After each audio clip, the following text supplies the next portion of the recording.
Good evening, students. I hope I'm audible. Shubranil.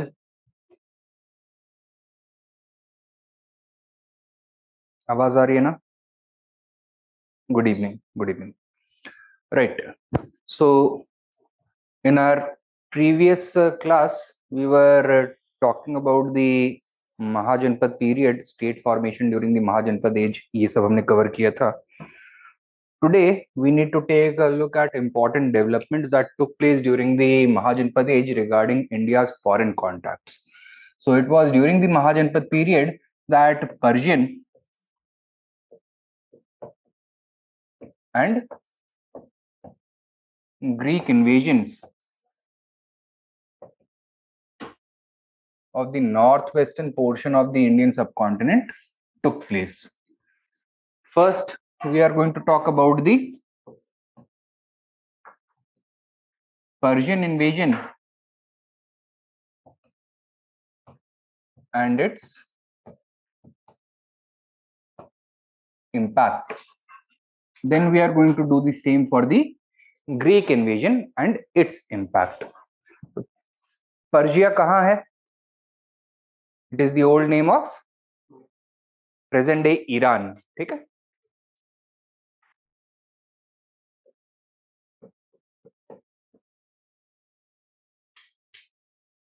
Now, in the 6th century BCE, at the time when Mahajanpadas had emerged for the first time and Magad had first started to expand, a ruler named Cyrus the Great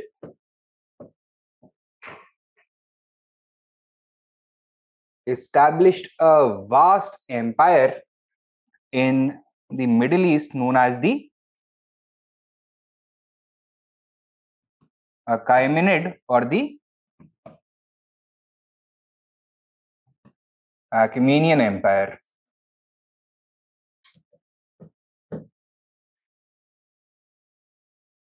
It covered a huge region including the whole of Iran, along with Iraq, along with Syria, along with present day Israel, Palestine, along with the whole of Jordan, plus the whole of Lebanon,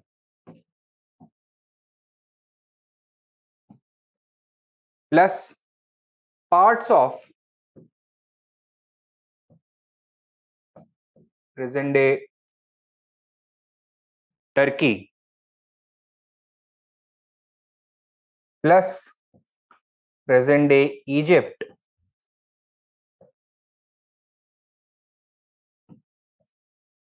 plus parts of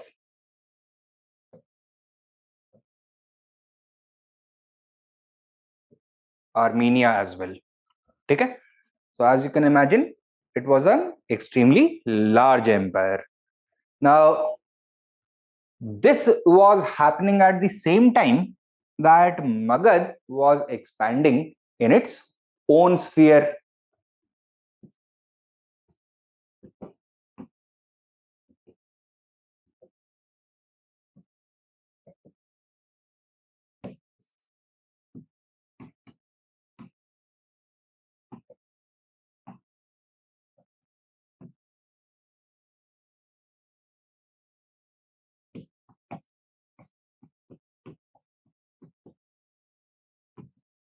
This coincided with the expansion of Magad in eastern India, right?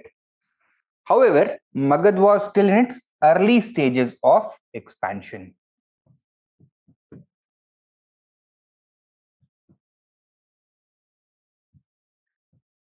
It would not emerge as an all India empire for at least 2 more centuries. And while Magad was expanding in eastern India, the situation in western India was very different. In northwestern India,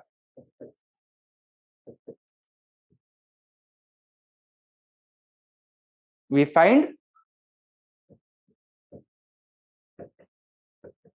political fragmentation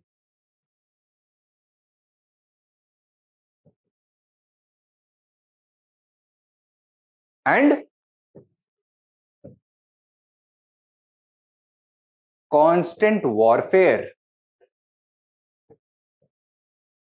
between small and relatively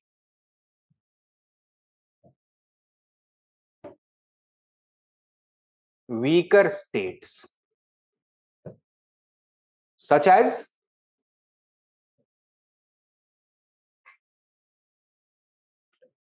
yes, Gandhar,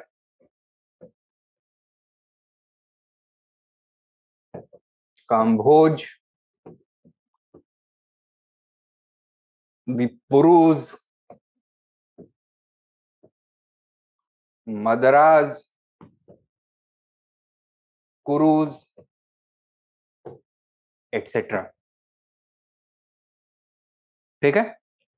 However, they were quite evenly matched when it came to resources, manpower, when it came to strength, etc. And thus, none of them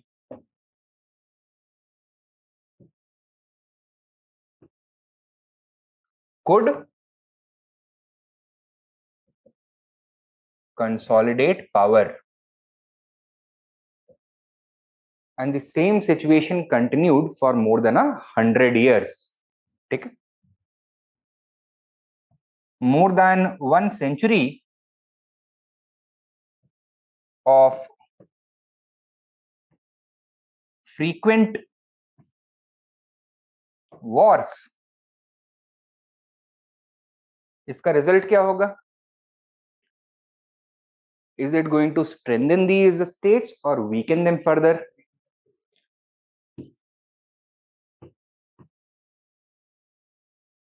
Sapped these states of their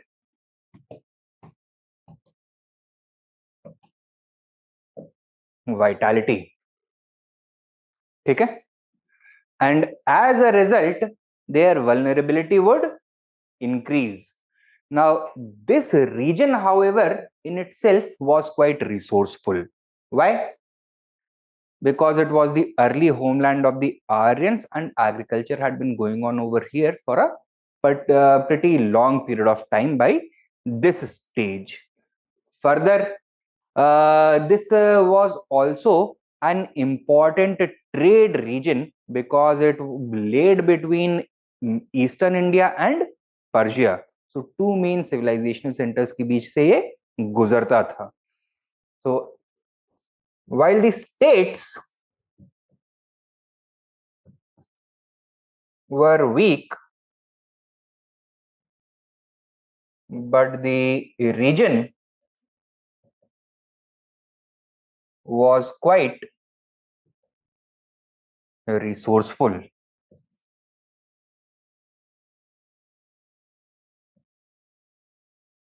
ठीक है?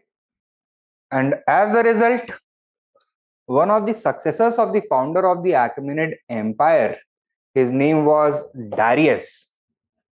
Darius the Second or Darius the Great.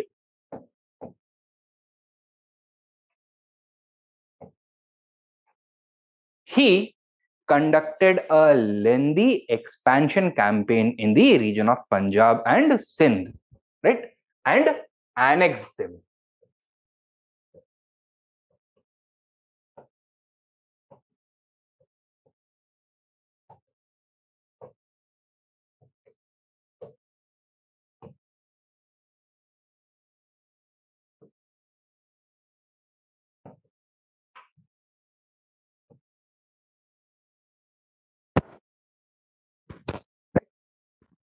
Now, why was Darius interested in this region?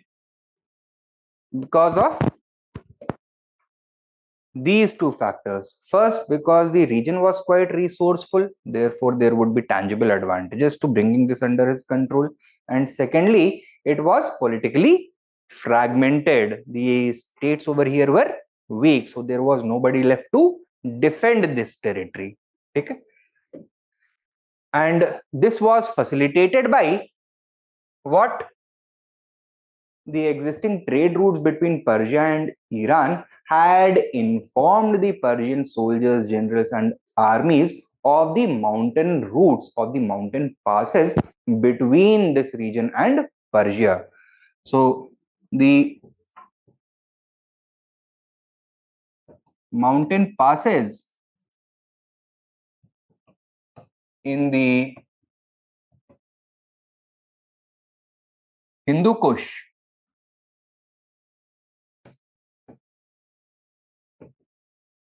Suleiman and Kirthar ranges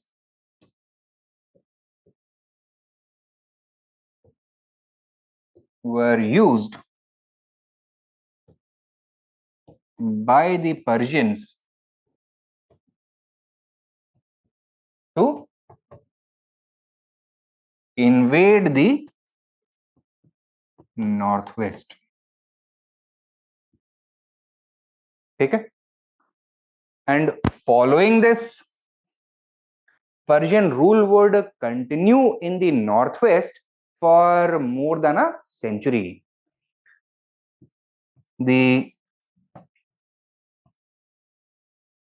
Persian conquest led to more than 100 years of Persian rule in this region.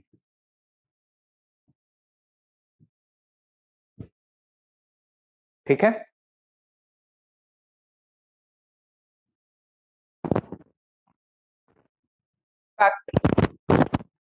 Out of the 28 satrapies, that is provinces,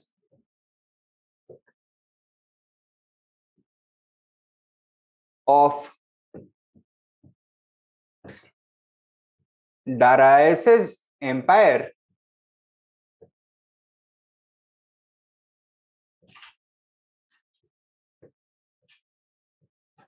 India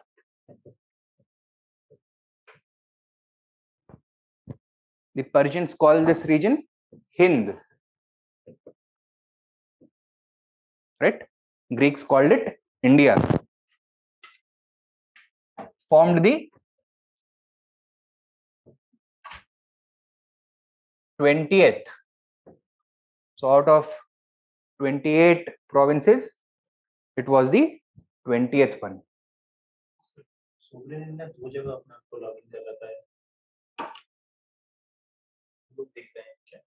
Shubranil, probably it is because you have been logged in twice. So please log out of one of your devices and check again, please.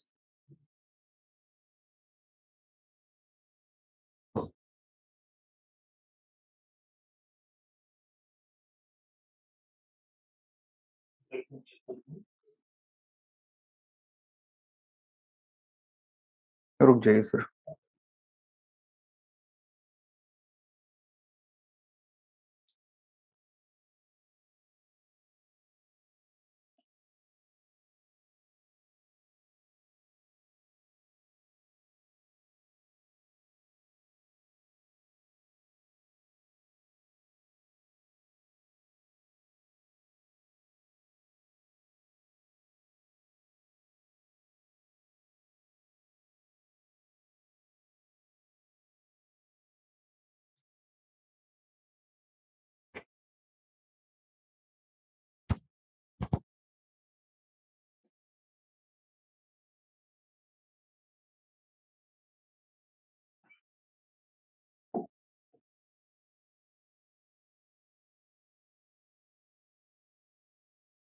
Any better now?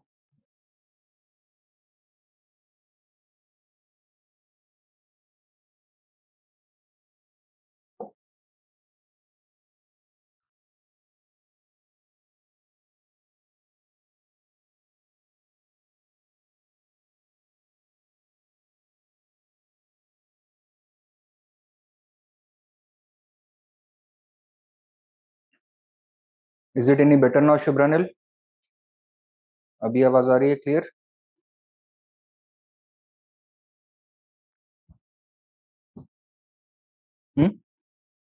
अब आ रहा है? All right. Out of the 28 satrapies or provinces of the Persian Empire, India or Hind, as it was called by the Persians, formed the 20th. And it was the largest, most populous, and the wealthiest part of the entire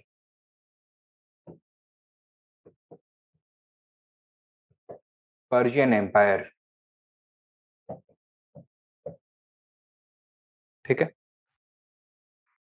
According to the Greek historians of later periods, such as Herodotus, the single province of Hind yielded a revenue that was more than half the entire revenue of all the other provinces combined. Its annual revenue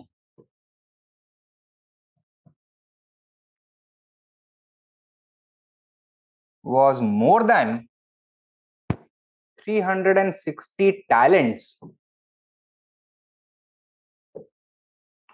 of gold. Talent was an ancient unit of measurement, weight measure, roughly equivalent to 50 kilograms. ठीक है? Now,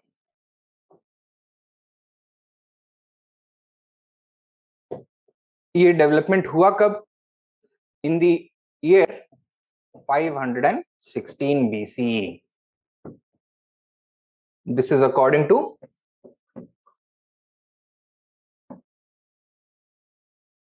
Herodotus. Right? Who was Herodotus?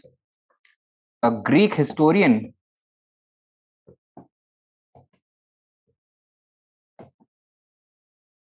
belonging to the 5th century BCE.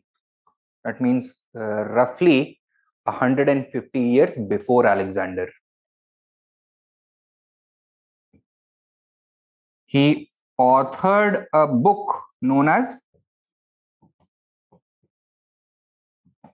Historia,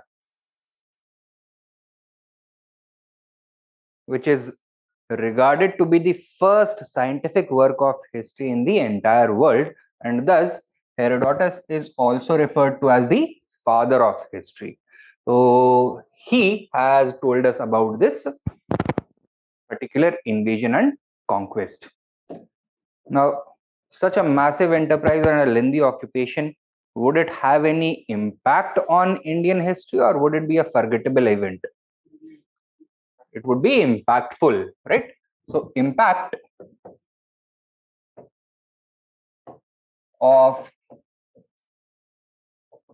Persian invasion and conquest. क्या देखने के लिए मिलेगा हमें? Are we going to find any cultural exchange or not between India and Persia? Yes.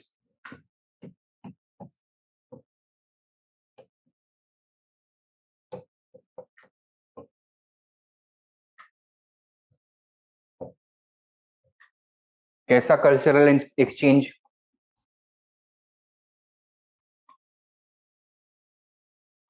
At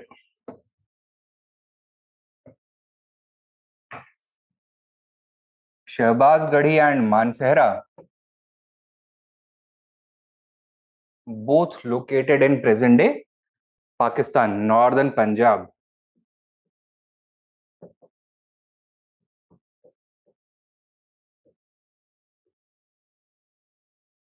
There exist two separate Ashokan major rock edicts.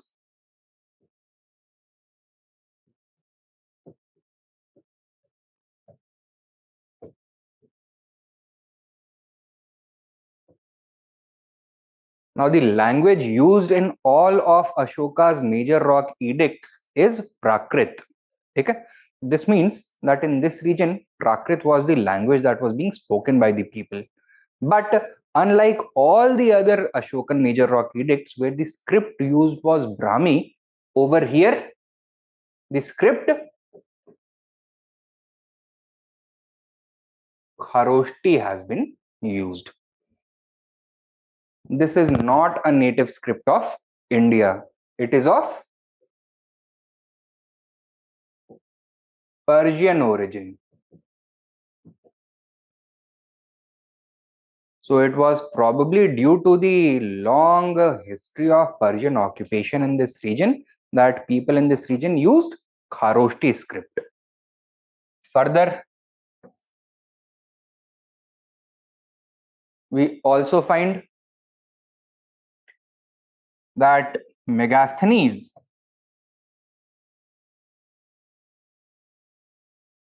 who was he? The author of the Indica, and he was the ambassador of an Indo-Greek king, that is Seleucus Nicator, at the court of Chandragupta Maurya.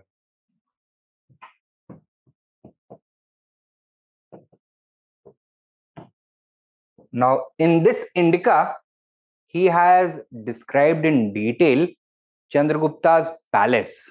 Okay? And within that palace, he has mentioned the presence of an 80 pillared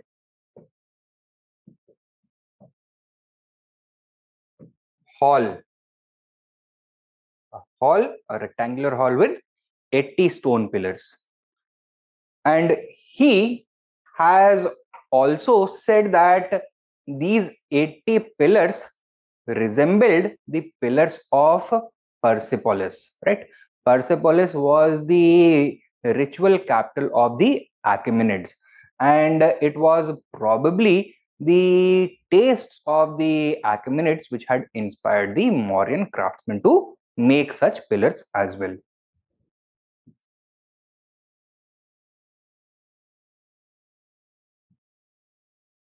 Resembled the monumental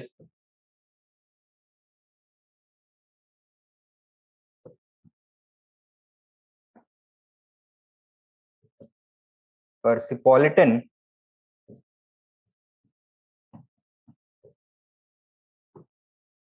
pillars.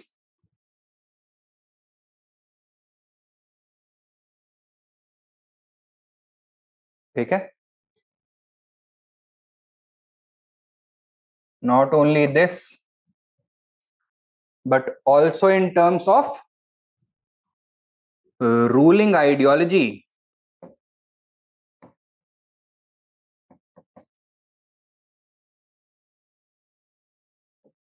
And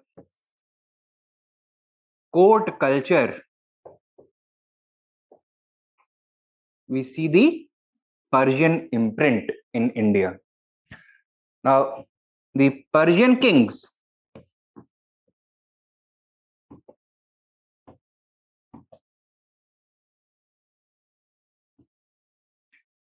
emphasized that they were not ordinary humans, but living gods on earth.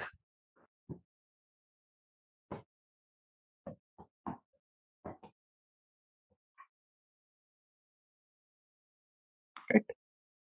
So it was they who came up with the idea of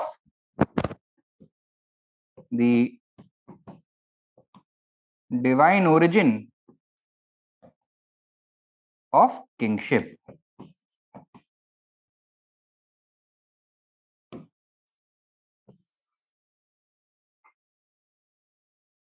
And this idea was also adopted by Indian rulers when they were in a position to do so finally. Okay?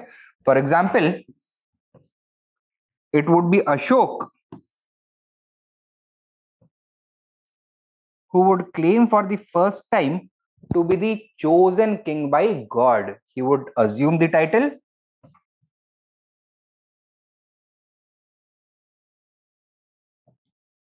Devanampiya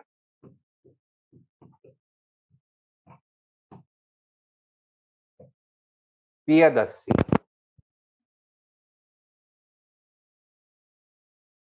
Okay? Then the Kushans later on, especially Kanishk,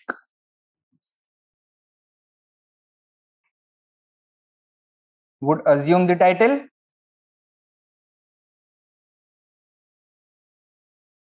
Devputra, that is the son of God. Devanampiya means the beloved of the gods. And Samudragupta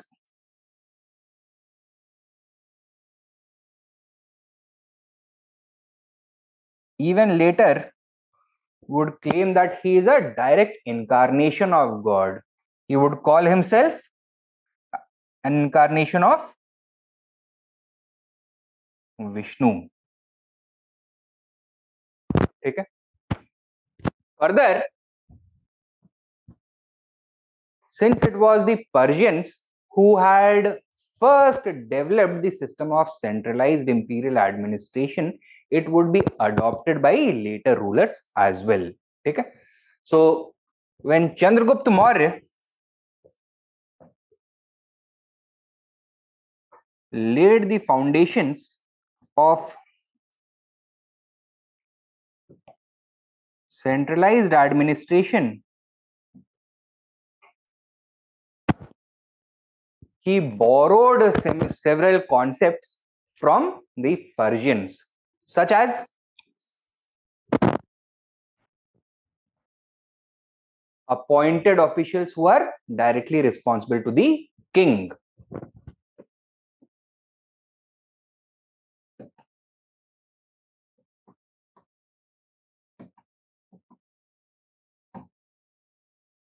Such as setting strict rules and procedures for bureaucratic work.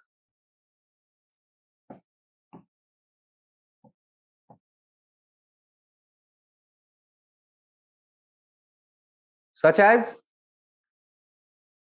paying his officials large salaries and not small ones.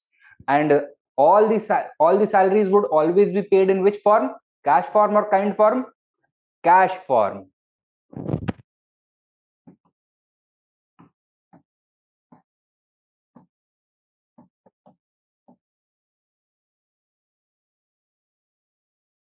Right? And he was in a position to make such rules, such regulations, probably because of the influence of his political mentor, that is Vishnugupta or Chanakya. Right? Chanakya कौन था? He was a priest and scholar who had been educated throughout his life at which place? No, at Takshila, right? So many of these ideas were given to Chandragupta Maurya by Chanakya, who not only helped Chandragupta Maurya establish the Mauryan Empire, but also acted as his prime minister and chief priest. He was a scholar of Takshila. And Takshila had itself been under the influence of the Persians for more than a century. Therefore, the ideas of statecraft prevalent over here were a reflection of the ideas prevalent in Persia. Okay? Apart from this, और क्या impact होगा? Cultural exchange हो गया, कुछ examples हो गए. Apart from this और किस तरह का इम्पैक्ट होगा? Would it have any impact on trade? Yes or no? Yes. कैसे? Now, direct trade between India and the West became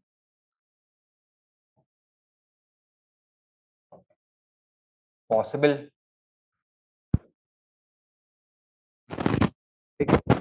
What would happen to the volume of trade? That would increase. Therefore, volume and value of trade would increase. Would it bring about any other economic changes? The demand for Indian goods would increase, crafts production would multiply, the employment generation would increase, and prosperity in India would also go up. What would this do to the process of second urbanization? It would accelerate. So the second urbanization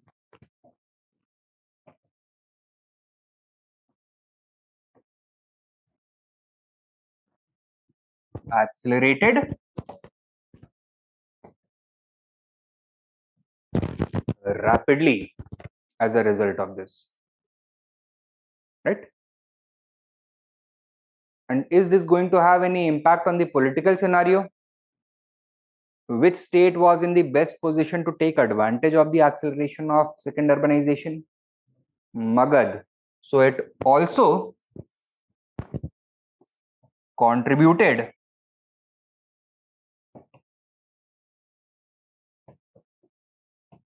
to the rise of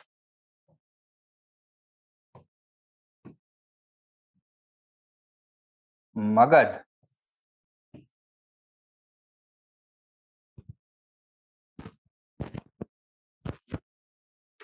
ठीक है?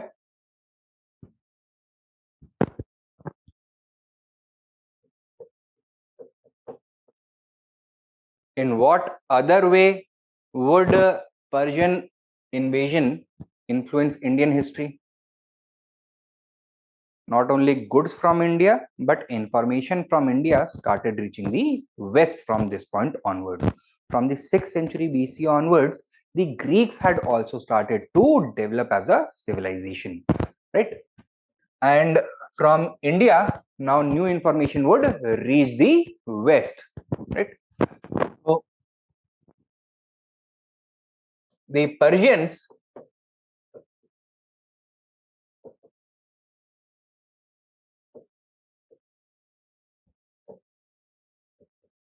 acted as interlocutors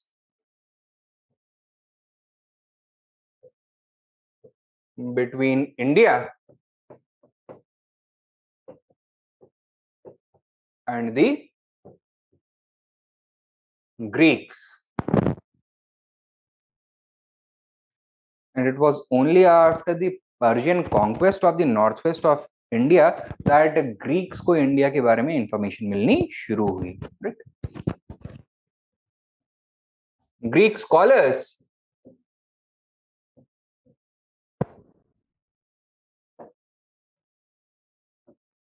started writing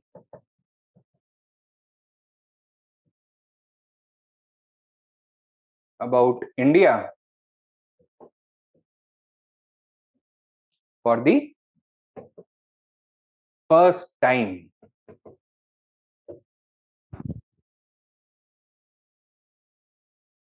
These included scholars such as Herodotus.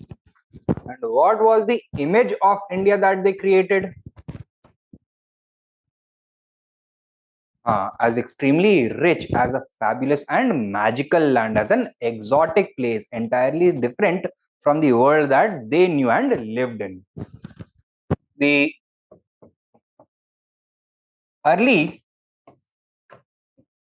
Greek scholars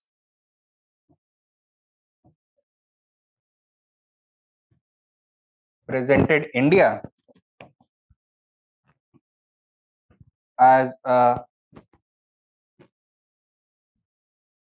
fabulous, exotic,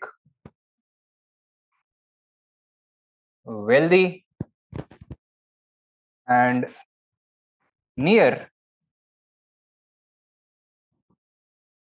mythical place.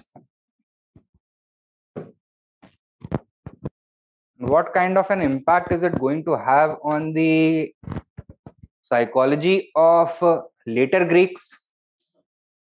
They would be obviously attracted to India, drawn to India, and one of these people would be Alexander, right? So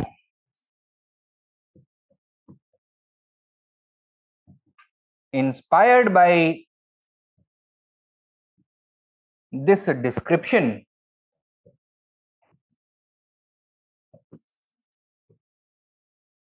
later Alexander would set out to conquer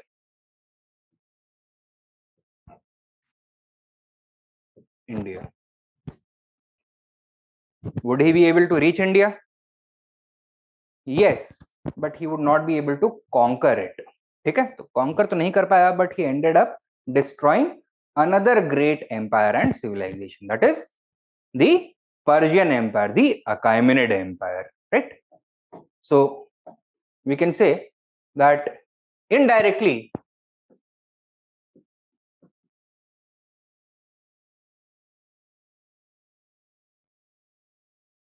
this contributed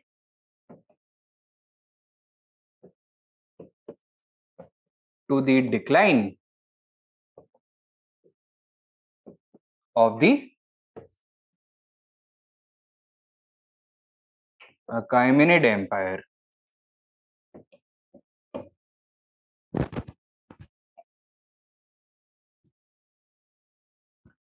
All right.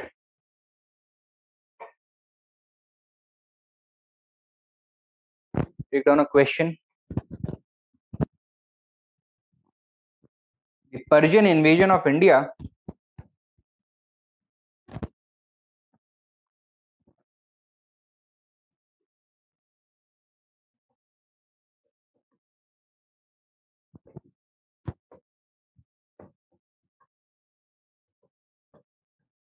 in the 6th century BCE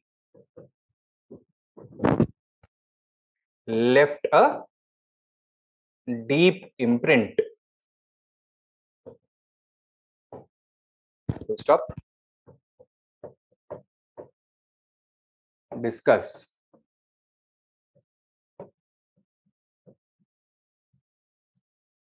200 words, 15 marks. हो जाएगा.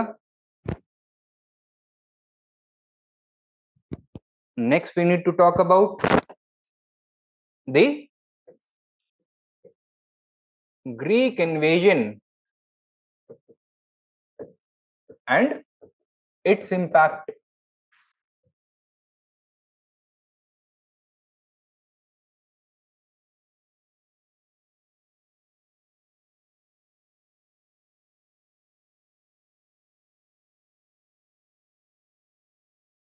What is the significance of using the term great with some rulers? Is it really justified to use it? Now, according to modern historians, ये great वगैरह नहीं use करना चाहिए, because this tends to overlook some of the failings of those rulers. For example, Alexander has also been described as a great ruler, but what was his campaign all about? It was about murder, destruction, looting, rape, right? यही किया उसने. So he was essentially doing the same thing that Genghis Khan did about 2 centuries later. But why is Alexander referred to as great while Genghis Khan is usually looked upon as a villain in history? सो यहाँ पे आपको historians का bias दिखता है. It was simply because Alexander was there बंदा, westerners का बंदा था. He is regarded to have been the first to impose the dominance of the west upon the east, so that is why he was great for them. But for them, Genghis Khan was a great villain because he had threatened the entire Christendom, right? So ये great या फिर non great वाला अब नहीं use करना चाहिए, but since it has become almost a historical convention to refer to Darius और Cyrus और अलेक्जेंडर एज द ग्रेट, तो इसलिए हम लोग लिख देते हैं. सेकेंडली, इसका एक और फायदा होता है दैट एक ही डायनेस्टी में कई सारे राजाओं का एक ही नाम हो सकता है. तो for example, in the Achaemenid dynasty there were at least 6 Kurashes. Persian में साइरस को कुराश बोलते हैं. एंड एटलीस्ट 4 दाराज, तो पर्शियन में डायरियस को दारा बोलते हैं. तो कैसे पता चलेगा कौन से वाले के बारे में बात कर रहे हैं? तो द ग्रेट हम लगा देते हैं. करना नहीं चाहिए, but as a matter of convenience कर रहे हैं. This does not mean that we actually consider them to be really great. ठीक है.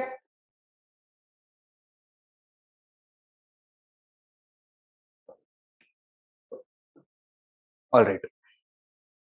नाउ ग्रीक इन्वेजन, सबसे पहले तो हमें बताना है कि when did it occur, who invaded, where did the invasion occur, and why the invader came. Time period of the earliest Greek invasion of India, 326 to 324 BCE. कौन आया? Alexander.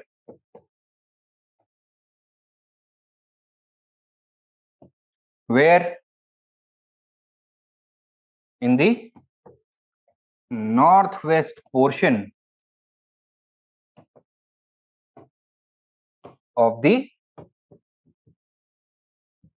Indian subcontinent.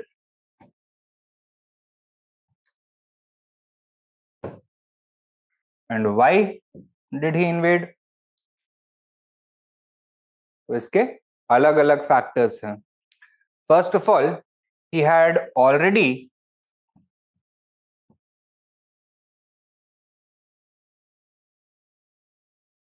conquered the Achaemenid Empire, including all its regions and provinces. One of those regions was present day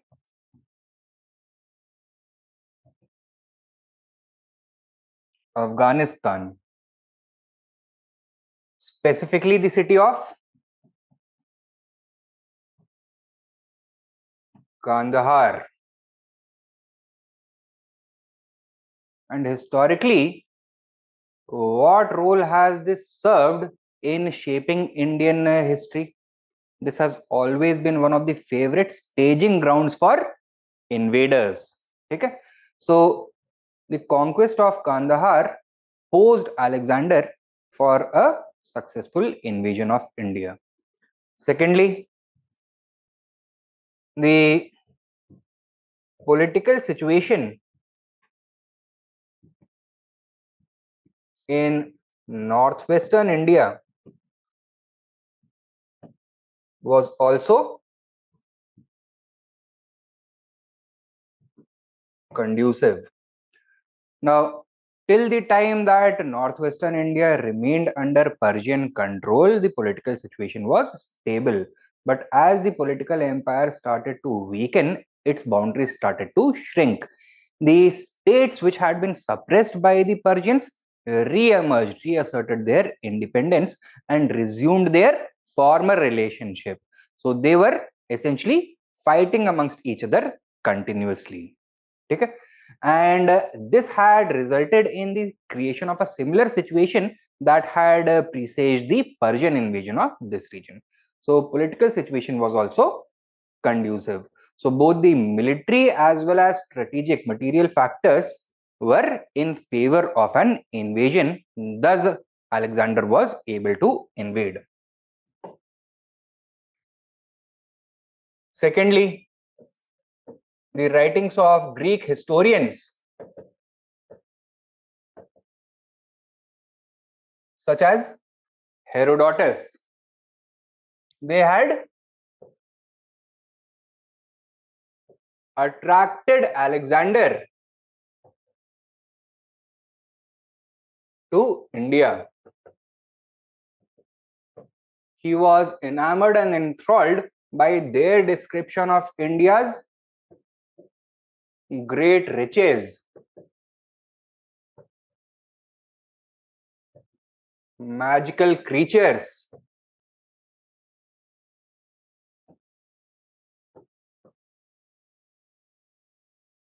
fabulous palaces, and beautiful women. ठीक है, तो इन सब चीजों के लिए घर छोड़कर 9 साल उसने जंग लड़ी और फाइनली इंडिया की दहलीज पे पहुंच गया. राइट. सो ग्रीक हिस्टोरियंस को भी उतना ही ब्लेम और क्रेडिट देना चाहिए, whichever perspective you are looking from. Thirdly, it was the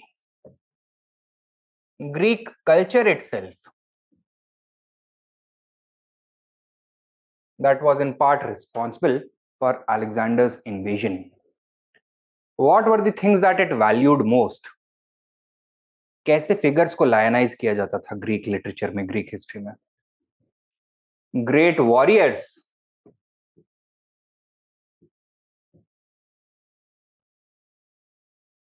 great kings,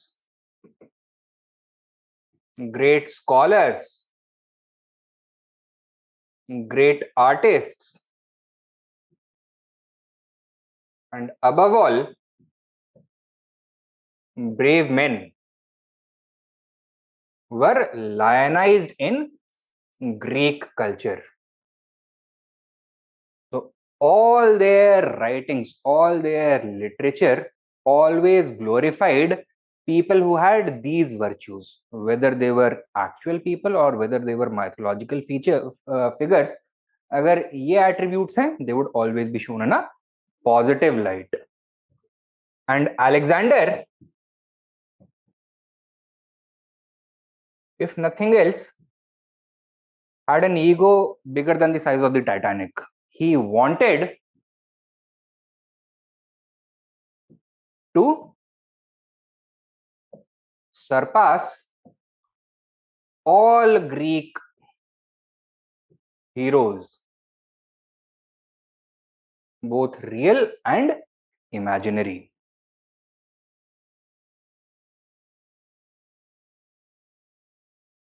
Okay? So these were the main factors that were responsible for bringing Alexander to northwestern India. Now, how did his campaign play out? His first target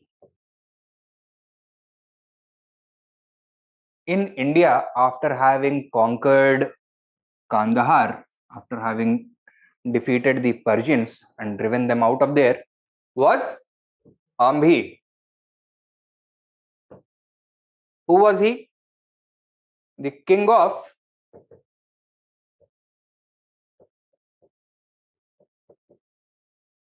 Takshila. Takshila was the capital of Gandhar, situated on the banks of the river Indus. कौन सा bank? Right bank, left bank? Left bank पर. तो Indus north to south flow कर रही है, तो left bank मतलब towards the east. Right. Now when Ambhi heard the news that Alexander was invading with a force of more than 40,000 horsemen, what did he do? He sent a messenger to Alexander and pledged to surrender, pledged loyalty. He accepted Alexander's overlordship. He surrendered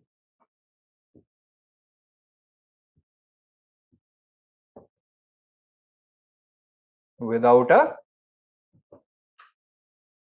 fight. Who was the next target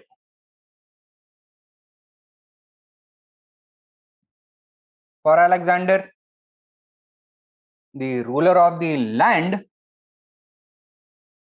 beyond the Chenab. तो Indus और चेनाब के बीच में, sorry, Indus और झेलम के बीच में was the kingdom of Gandhar. Beyond the land of, beyond Chenab was the kingdom of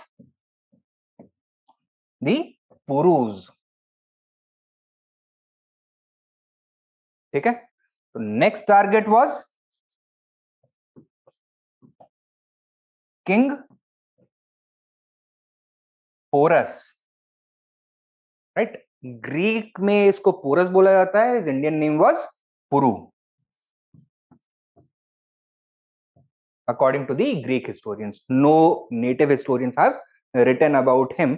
And not only was he named Porus, his kingdom was also named Porus. His sons, all 7 sons, were also named Porus, and even his horse was named Porus. Okay, so there is a great degree of papering over when it comes to Greek history of this region. लेकिन porous के बारे में क्या बताता है Greek historiography इस period का? Did he fight or did he also surrender? He fought. कौन सा बैटल हुआ? Battle of the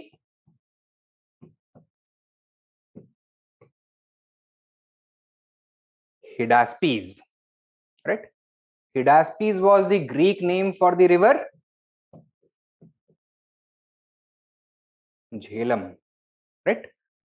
So this is the Jhelum ना. तो यहां पर पोरस ने अपनी आर्मी को स्टेशन किया हुआ था. Alexander had to cross the river with his army. He was able to outfox, outmaneuver Porus, and लड़ाई हुई. What was the outcome?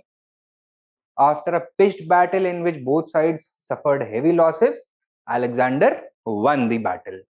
So Porus was defeated. Right? He was imprisoned and brought before Alexander in chains. Alexander had seen this scene play out before him many times. Every city he conquered, before the battle, the defenders would be extremely bold. They would challenge Alexander. They would insult his soldiers. Right? After the battle, after Alexander had won, they would all beg for mercy. Sometimes he would grant them mercy. Sometimes he would execute them. Porus भी आया सामने. Alexander in a very disinterested manner asked him what should I do with you. तो Porus ने क्या reply किया? You should treat me as a king treats another king. Right. तो मेरे साथ ऐसा सलूक कीजिए जैसे एक राजा दूसरे राजा से मिलने पर करता है. Alexander was so happy that instead of punishing Porus, he restored him to the throne. Right. He was defeated, but restored with certain conditions, of course. Kya? That his soldiers would be allowed to pass through the territory of the Purus unmolested. The kingdom and its people would also support his future campaign by providing them soldiers as well as war material. Porus had no choice but to agree. Now, next stage क्या होगा? Alexander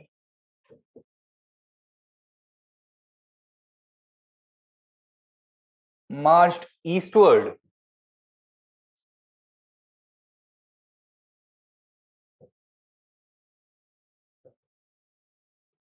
crossing the Chenab and Ravi. इसके बाद कौन सा river आएगा? He reached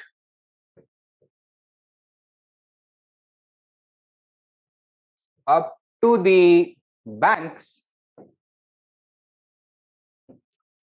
of the river Beas. The river Beas has been called the Hyphasis in Greek. ठीक है, यहां पे क्या होगा?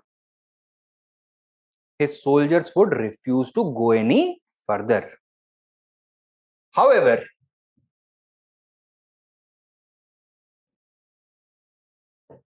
he would go no further and was forced to retreat, forced to turn back.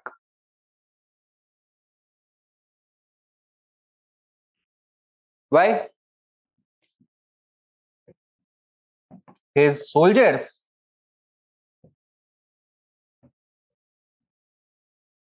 refused to follow him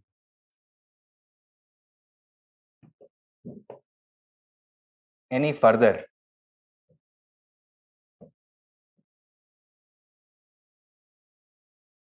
Due to which reasons? First of all, the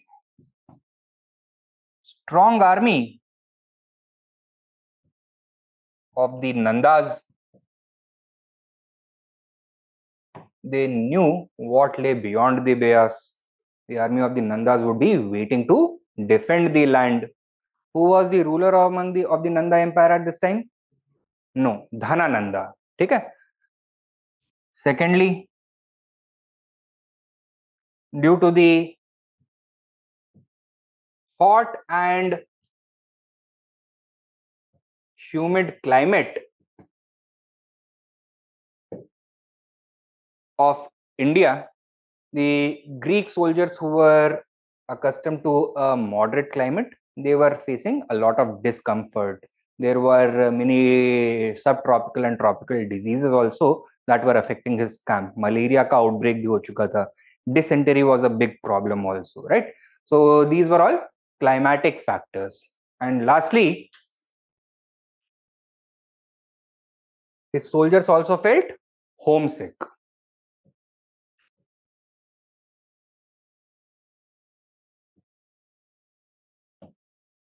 They had been away at campaign for more than 9 years at this point of time and desperately wanted to return back home. They had won all the glory and wealth that they wanted to and beyond. They were sure that Alexander and their names would be remembered for thousands of years, if not for all of time after this event. So they had already fulfilled all their desires and now wanted nothing more but than to return back. Okay? So because his soldiers refused to follow him, Alexander was forced to retreat. ठीक है, किस रास्ते से वापस गया? जिस रास्ते आया था उसी से गया या दूसरे रास्ते से गया? दूसरे रास्ते से गया. He returned or he retreated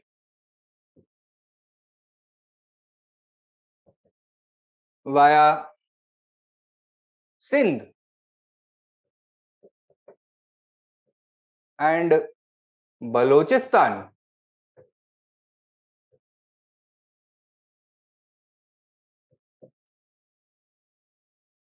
towards Persia. And the story comes to an end at Babylon. At the age of 32, he died of an unknown illness at Babylon. What would happen to his empire? It would be broken up.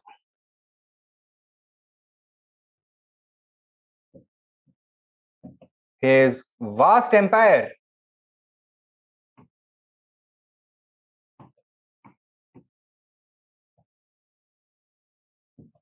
stretching from Greece to Egypt and the Mediterranean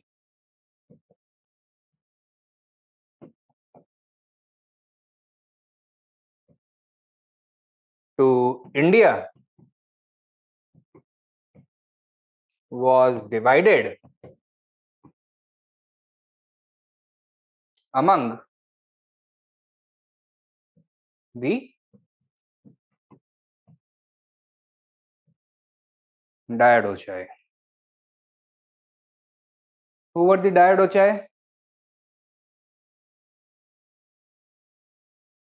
Alexander's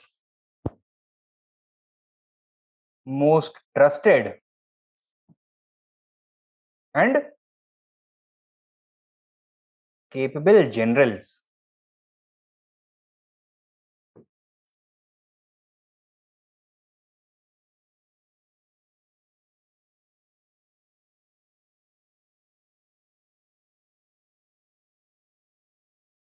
ठीक है? One of them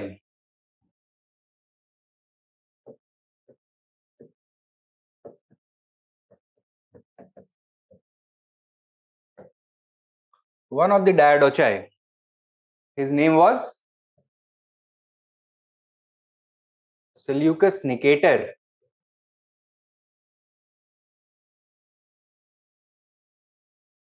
Established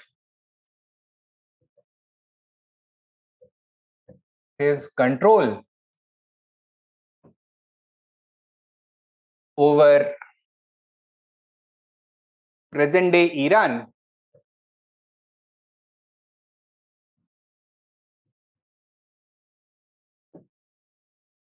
Afghanistan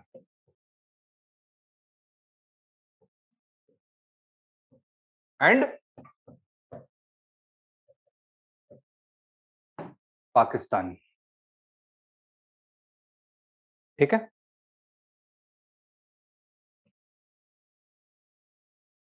आगे लिखो. He was challenged for the control of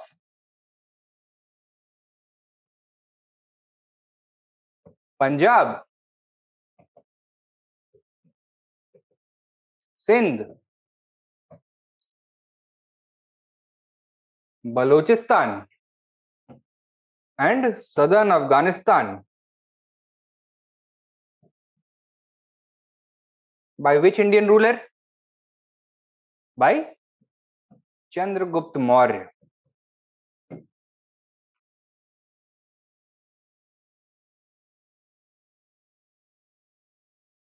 What was the result of this conflict?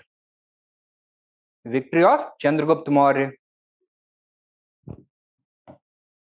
This conflict brought these regions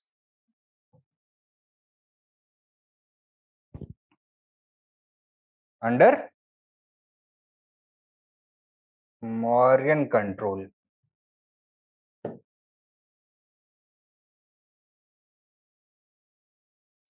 Full stop.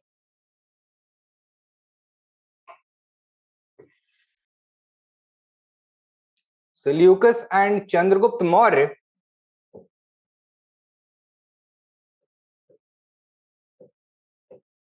repaired their relationship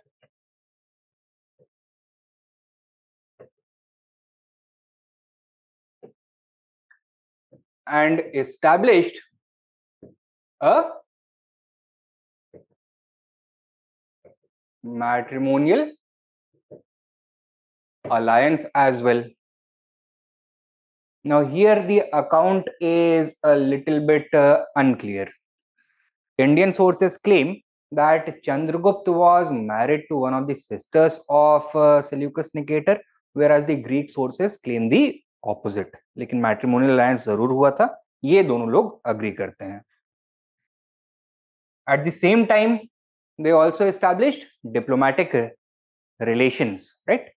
Embassies एक दूसरे के states में इन्होंने establish कर दिए. Megasthenes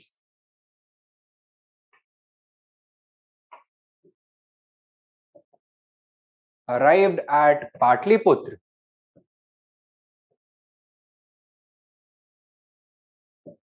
as the ambassador of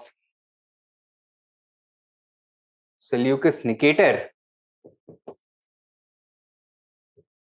to Chandragupta Maurya.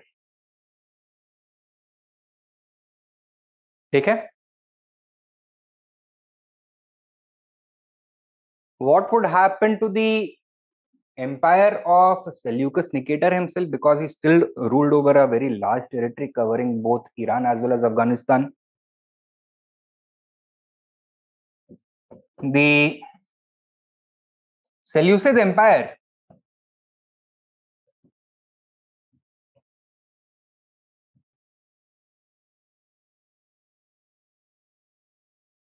would itself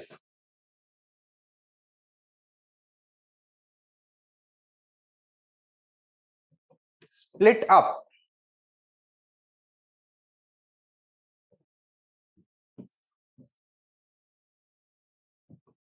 resulting in the emergence of the kingdom of Bactria.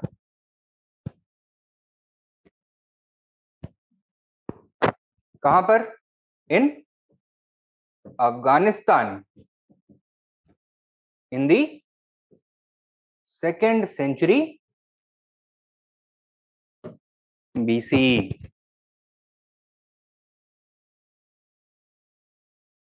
ठीक है. In the 2nd century BCE. Who was it established by? By the descendants of the Greeks who had settled in this region and Indians who had intermixed with them. So the rulers of this particular dynasty were called Indo-Greeks.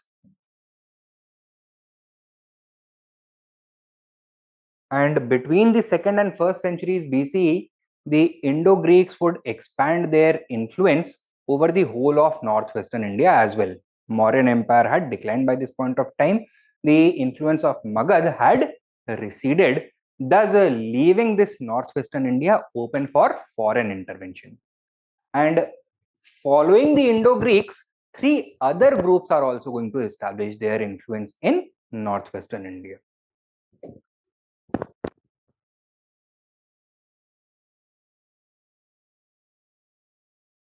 Following the Indo-Greeks,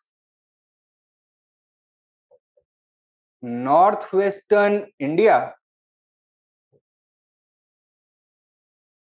would come under the influence of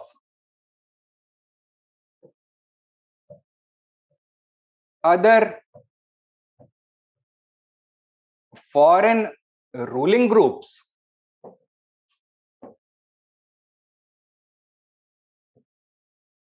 such as the Pahalwas or Parthians,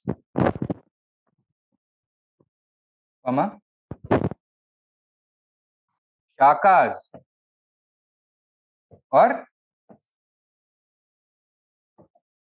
Scythians, and the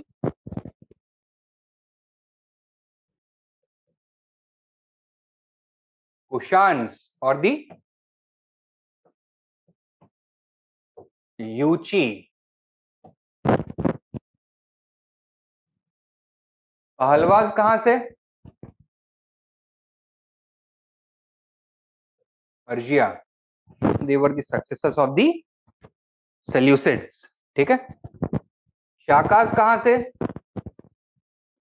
central Asia. They were a migratory group from the Eurasian steppes. And Kushans कहां से? Also from Central Asia, but they were further from the east. So their origin took place in the 4th century BC. It is believed in the region of Manchuria, that is eastern China, northeastern China. धीरे धीरे धीरे धीरे migrate करके they arrived all the way to this region. So from Central Asia and China. ठीक है.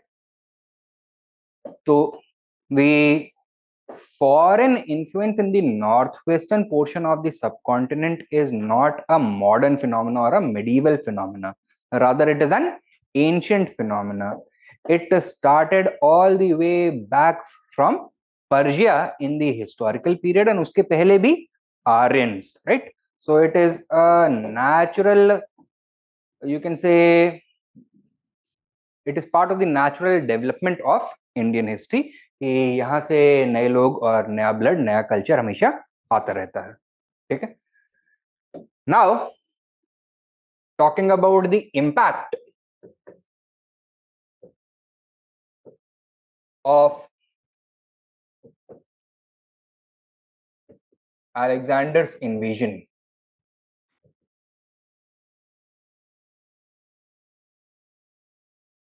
बताइए, what was the historical significance of Alexander's invasion?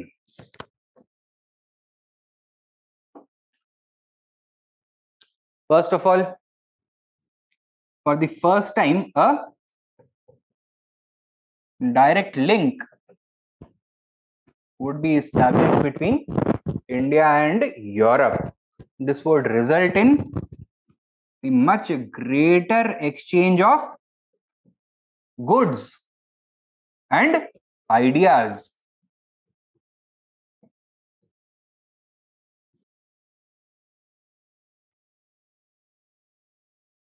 ये अब फेस कर जाएगा, right? So write down his invasion established a direct link between Europe and India for the first time.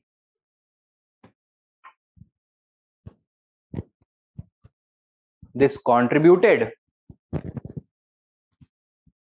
to the growth of trade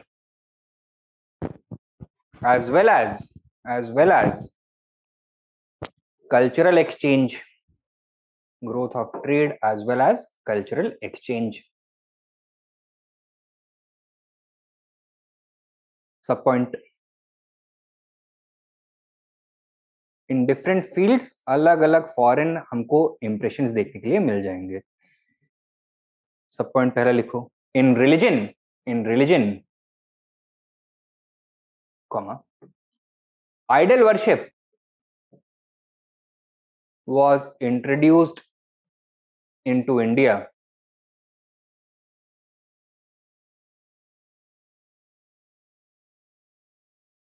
by the Indo-Greeks. Greeks had an already existing tradition of idol worship, and Indo-Greeks from the 2nd century BC onwards brought it to India as well. That is why we are going to see the emergence of idol worship in India in India proper from roughly the 1st century AD with the emergence of Mahayana Buddhism. ठीक है. और उसके बाद से common practice हो जाएगा. Next sub point लिखो. in education comma Indians learnt valuable lessons from Greek astronomers and mathematicians. and mathematicians. Astronomers and mathematicians. For example,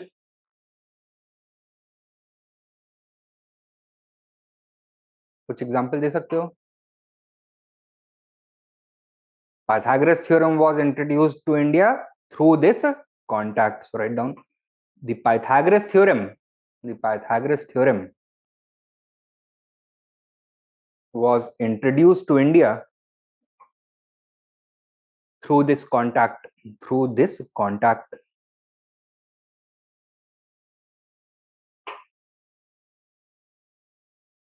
Full stop.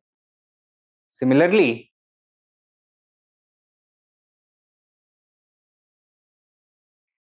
comma, Indians also began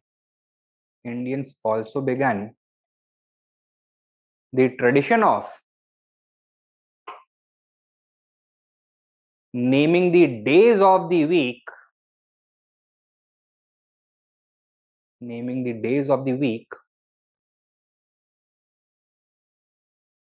after the celestial bodies,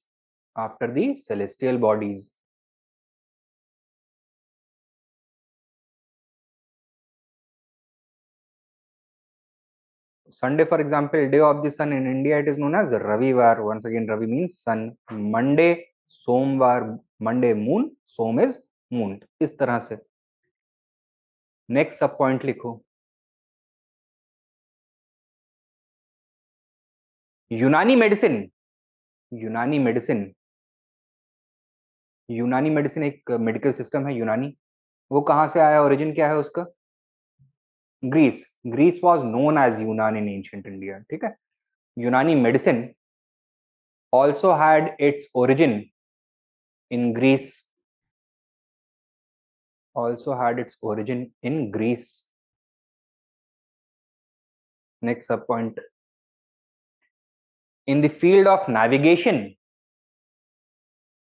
what was the greatest contribution of the Greeks?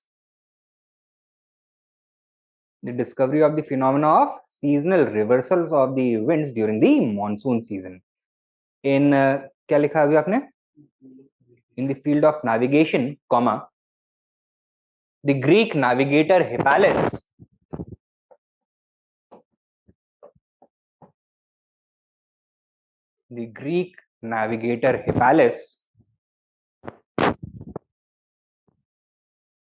observed the phenomena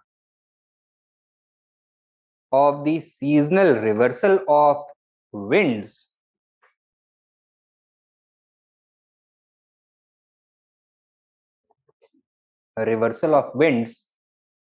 in the Indian Ocean.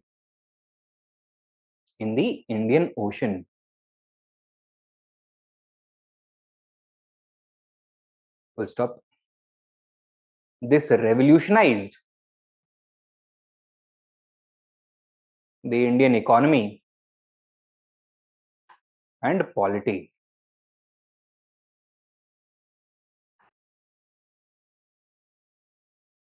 कैसे? Trade would become easier, cheaper, safer, and now the center of weight is going to start shifting away from the Ganga Valley towards the coastal regions. क्यों? Because through this extensive trade, the coastal communities and the coastal regions would become extremely wealthy. These regions would become politically self-sufficient. And अब क्या होगा? Political fragmentation होने लग जाएगा. So this may have been one of the causes which was responsible for the decline of the Kushan Empire as well, and why the Gupta Empire also declined. This may have been one of the causes why the southern states were able to do so well during the Sangam age, and it was one of the reasons why the foreign invaders had lesser success in the deep south, जहाँ पे coastal communities trading activities में ज्यादा involve होती थी क्योंकि उनके पास wealth ज्यादा था. They were in a position to defend themselves better. ठीक है. सो इट रेवोल्यूशनाइज्ड, क्या लिखा है आपने? The Indian economy and polity. Next sub point लिखो. Greek contact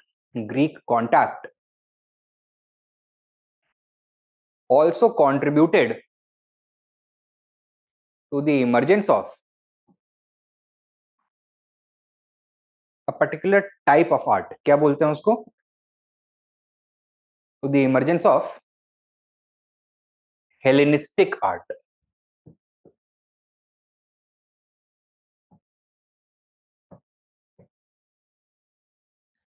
Hellenistic art. Hellenistic is a derivative of Hellenic art.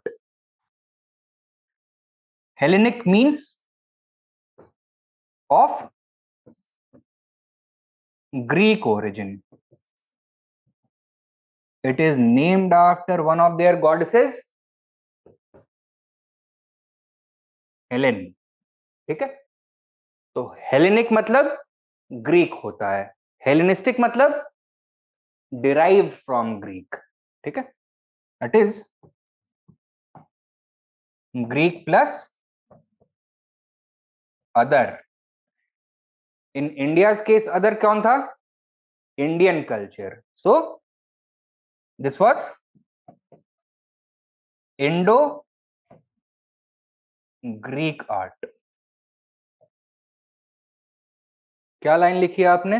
Greek contact also led to the emergence of Hellenistic art. आगे लिखो. Example the which school of sculpture? Gandhara, Mathura, Amaravati में से कौन सा? Gandhara school of sculpture, क्योंकि Graeco Bactrian kingdom वहीं पे था.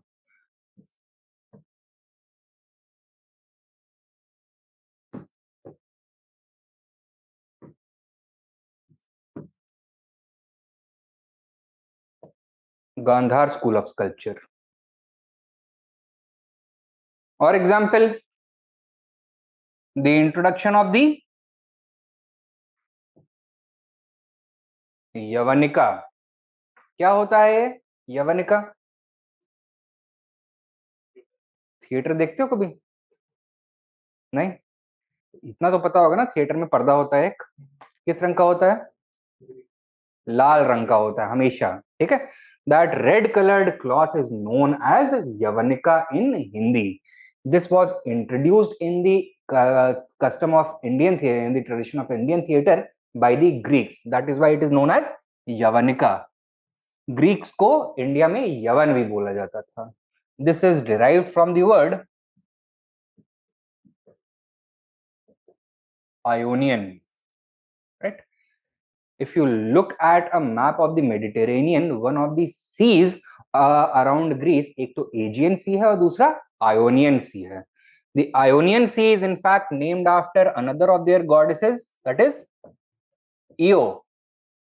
This is one of the sisters of their supreme god, that is Jupiter, right? And इस वजह से वो अपने आप को आयोनियन बोलते थे. एंड इंडियंस क्या बोलने लग गए उनको? Yavana. They introduced the new this thing curtain in the theatre known as yavanika. तो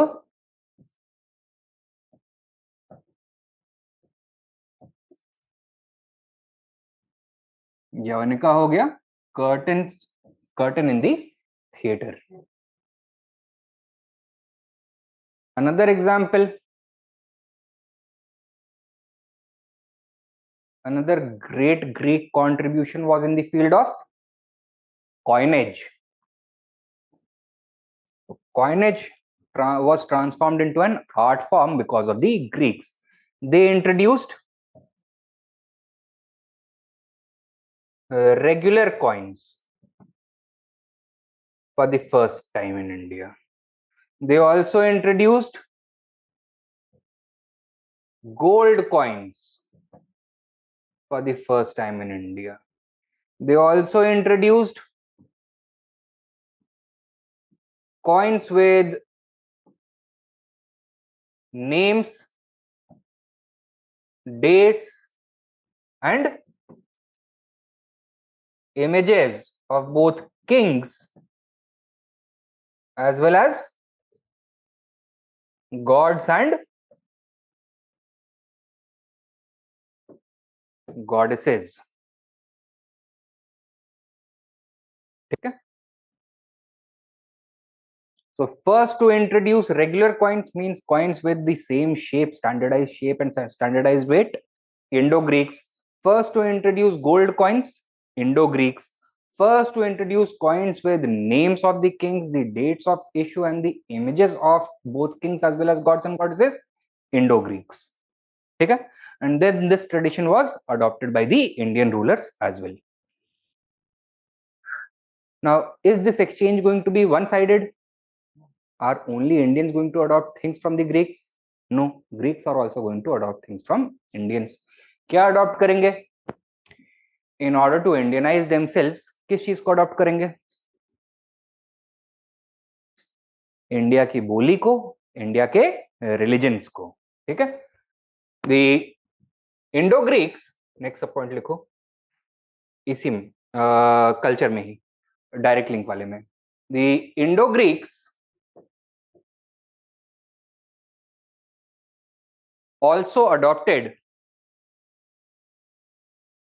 Indian culture, language and religion.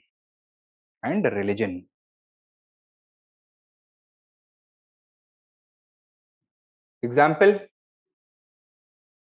Menander.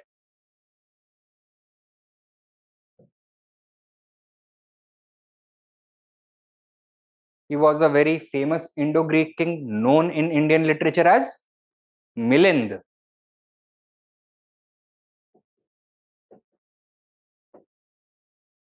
Adopted which religion?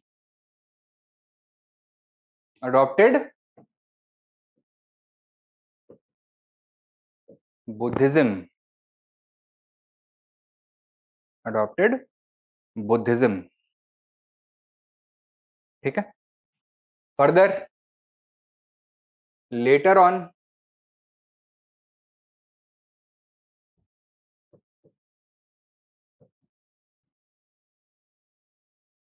Heliodorus.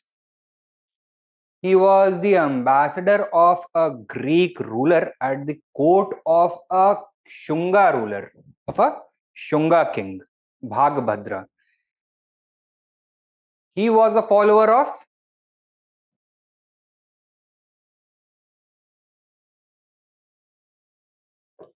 Vaishnavism. कैसे पता हमें? How do we know about Menander? Through the book Milind Panho. How do we know about Heliodorus? Through the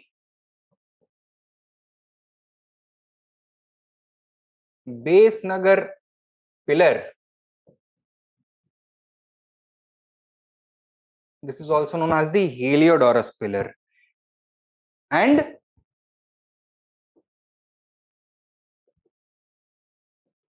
inscription. Base Nagar is a place near Sanchi, Madhya Pradesh में. ठीक है. It is considered to be one of the earliest Vaishnavite shrines in India. And over here, a pillar was erected by Heliodorus, and on that pillar is an inscription in the Sanskrit language which claims that Heliodorus is the follower of Devadeva, that is Vasudeva, that is another name for Vishnu. ठीक है. तो Indian religions Greeks में भी फैल गए थे. Clear? तो एक तो ये हुआ because of the establishment of direct link between India and Europe, trade as well as cultural exchange accelerated. Second लिखो, नंबर 2, Alexander's invasion. हाँ, डायरेक्ट लिंक के बाद सेकेंड वाला. Alexander's invasion also acted as a reference point for Indian history.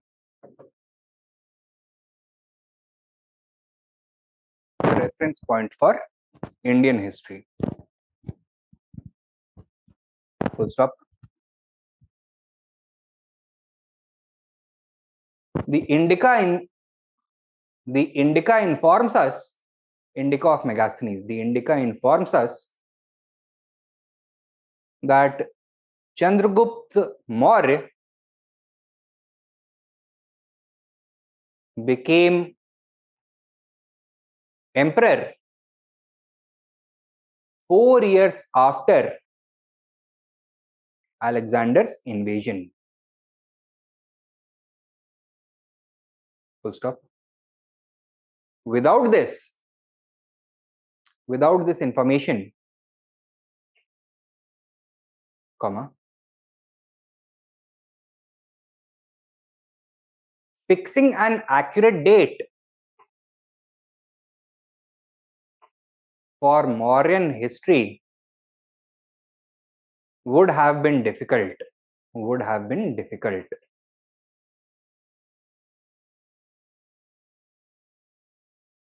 Would have been difficult. Okay? Is this clear? Next. 3. Greek historians also provide useful information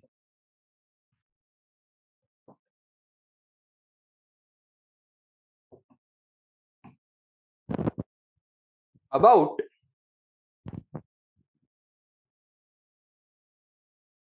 Indian rulers and conditions, that is life in India. For example,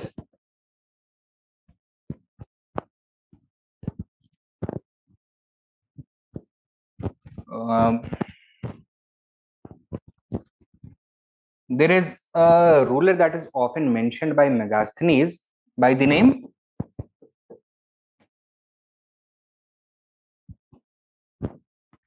Androcotus or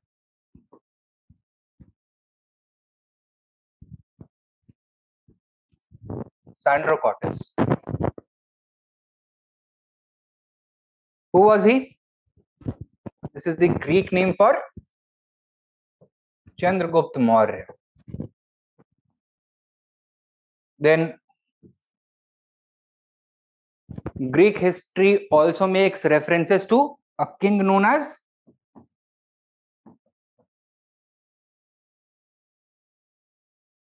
Amitracotus. Who was he?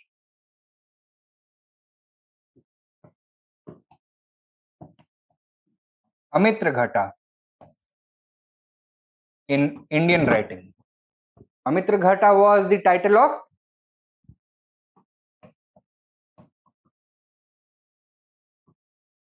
Bindusar, the son and successor of Chandragupta Maurya. Further, the Indica offers exciting information about Indian administration,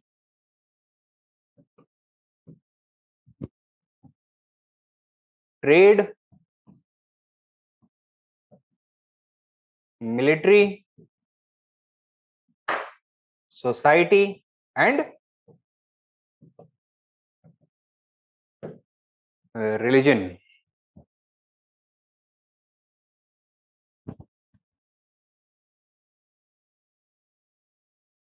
ठीक है?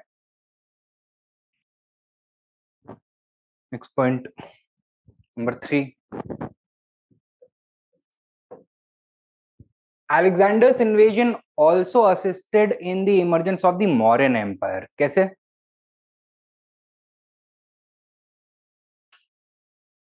What was he able to do? He was able to consolidate the polity of the whole of northwestern India, which was then passed on to which ruler? Seleucus Nicator. Had Chandragupta Maurya had to face multiple kings instead of a single king, his task would have been a much lengthier and more complicated process.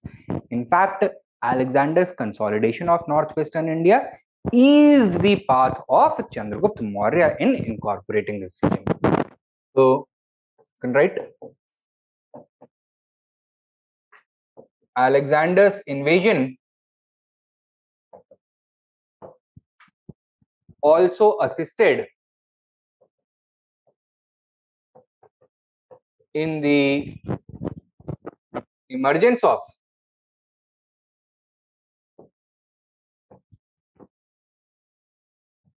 Mauryan power. In the emergence of Mauryan power. ठीक है, write down. हाँ, सब point में लिख लो. Had Alexander not consolidated northwestern polity,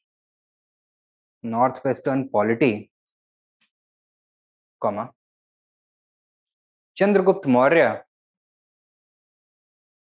would have had to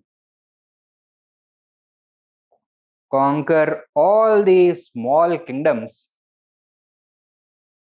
one by one.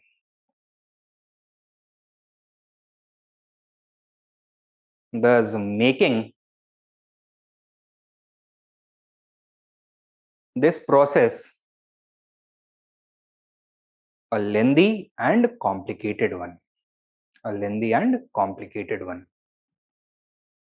And it was only after Chandragupta Maurya was able to consolidate his power in northwestern India that he was able to challenge Dhananand, right?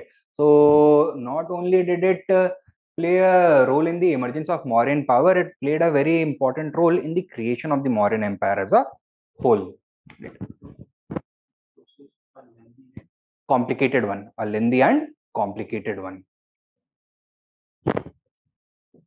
Then और बताइए. Alexander's invasion also kick-started a chain reaction in Indian history, which continued to shape Indian history for the next several centuries. Okay, so it represented the starting point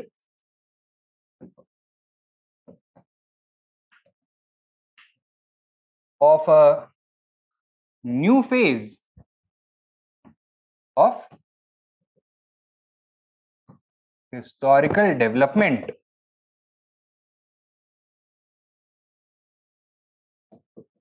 in India.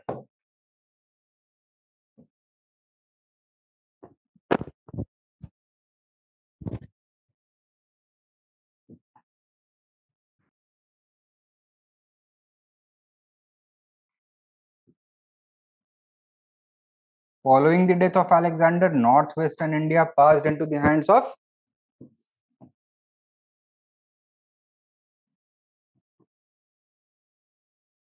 Seleucus Nicator, who was defeated by Chandragupta Maurya, and northwest India became part of the Mauryan Empire.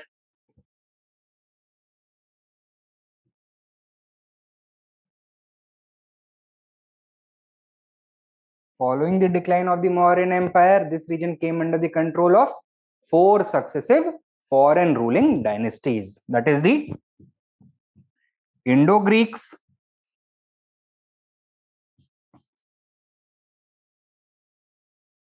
Pahalwas,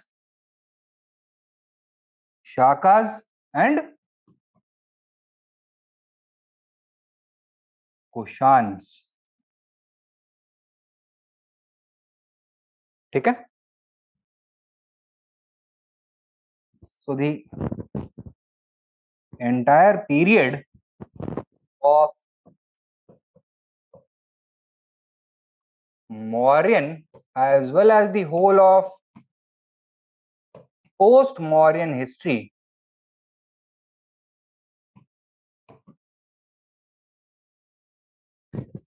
of northwestern India has its starting point in Alexander's invasion.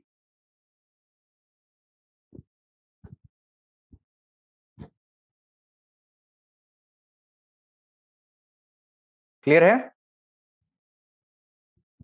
हाँ? Indo-Greeks, Pahalva, Shakas and Kushans.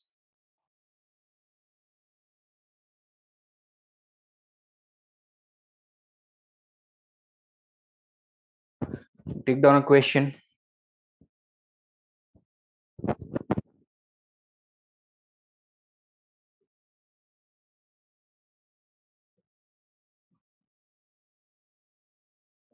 Alexander's invasion of India was fated to be famous and far-reaching.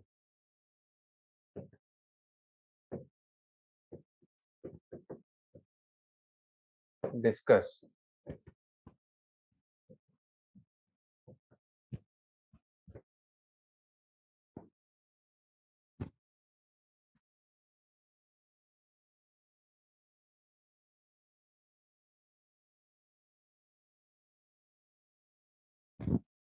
What is the demand of the question? Yeah, famous and far-reaching. Who made Alexander's invasion of India famous?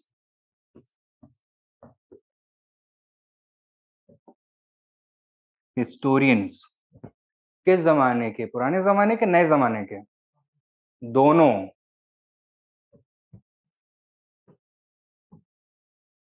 Both ancient and modern.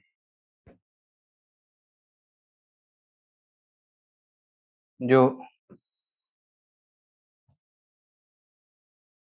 Greek and Roman historians थे,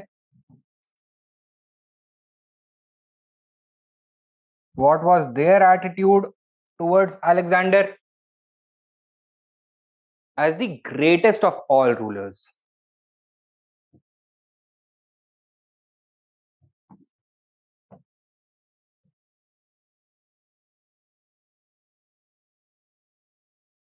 Their writings had a transcendental effect on European memory. The figure of Alexander was elevated from that of a mere mortal human being to that of almost a mythical being, a godlike figure.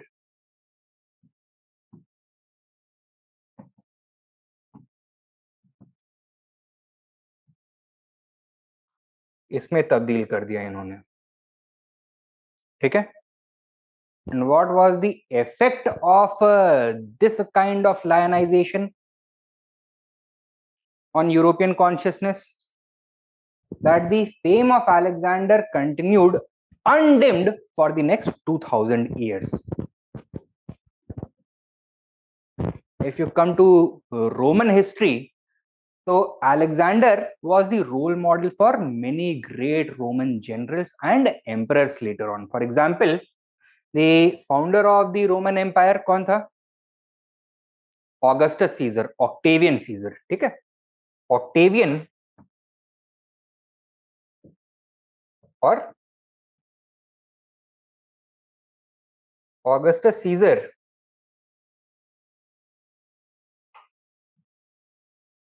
modeled his career after Alexander. So even the way he looked, he made sure that he resembled Alexander. पोशाक जिस तरह की थी, बाल जिस तरह के थे, तो बिकॉज अलेक्जेंडर के कई सारे स्टैचूज होते थे. If you look at the statues, existing statues of both Alexander and Octavian, दोनों में बहुत सारी सिमिलैरिटीज मिलेंगी. In fact even in Persian culture, Alexander, if he was not looked at like a godlike figure, he was at least seen as a great conqueror.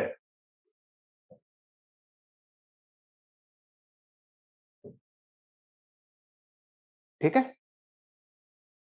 Now the Persians, they were great cultural generators, right? Many cultures were influenced by Persians. For example, later invaders such as the Turks, Mongols, etc. Right? And all of them learnt about the figure of Alexander from the Persians. क्या पता लगा इनको that he was a great conqueror. One of these rulers would also be in India. नाम सुना होगा आप लोगों ने, Alauddin Khilji.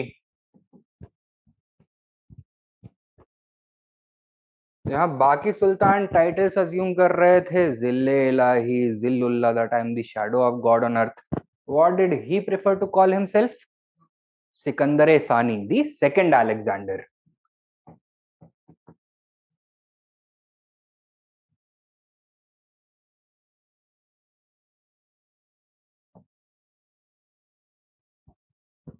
Then Kublai Khan,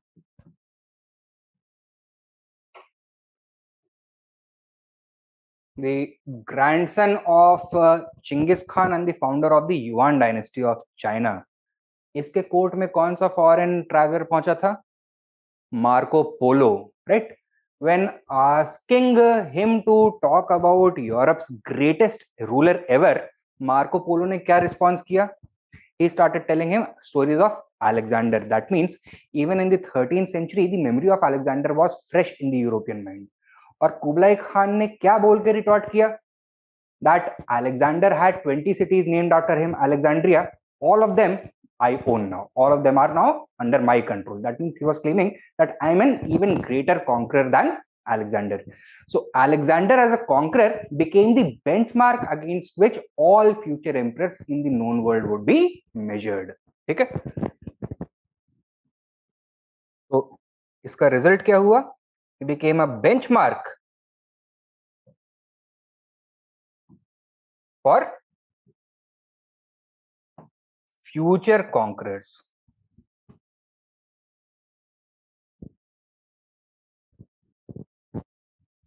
Right? Now, modern historians ने कैसे दिखाया है इसको? Modern memory of Alexander was shaped by other great processes that were going on during the 19th and 20th centuries. That is,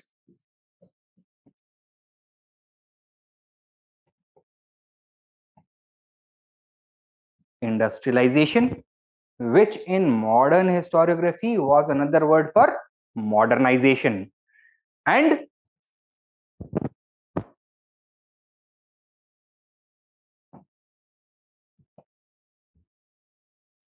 colonialism. Okay? Not only were these Western countries modernizing themselves, but through colonialism, they were taking the modernism to the rest of the world. तो once again, इनके लिए hero कौन बनेगा? जो इनका great grandfather है, that is Alexander. So Alexander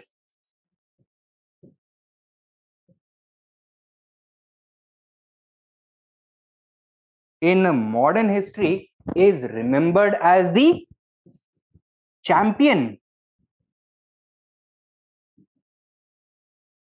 of the West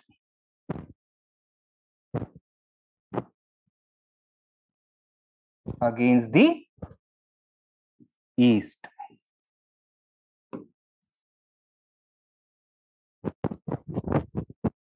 ठीक है. Now because he is remembered as the champion of the west, इसको हमेशा किस लाइट में दिखाया जाएगा, पॉजिटिव में या नेगेटिव में? पॉजिटिव में दिखाया जाएगा। देयरफॉर अलेक्जेंडर की जितनी भी negative qualities, that means his paranoia, his mistrust of his own close officials, his extremely barbaric attitude towards non-Greeks, especially women, children and the elderly, enslave किया बहुत सारे लोगों को, his extremely greedy nature, his opportunistic politics, these kinds of things, और his alcoholism, ये सब छुपा दिया जाता है। Many believe that he actually died at the young age of 32 because he was an alcoholic and उसका liver 10 किलो का हो गया था सूद करके, and that is why he died, but we don't know that for sure। अभी भी medical schools में एक बड़ा इंटरेस्टिंग ट्रेडिशन चलता है दैट ऑटोप्सीज करते हैं बिना डेड बॉडी के।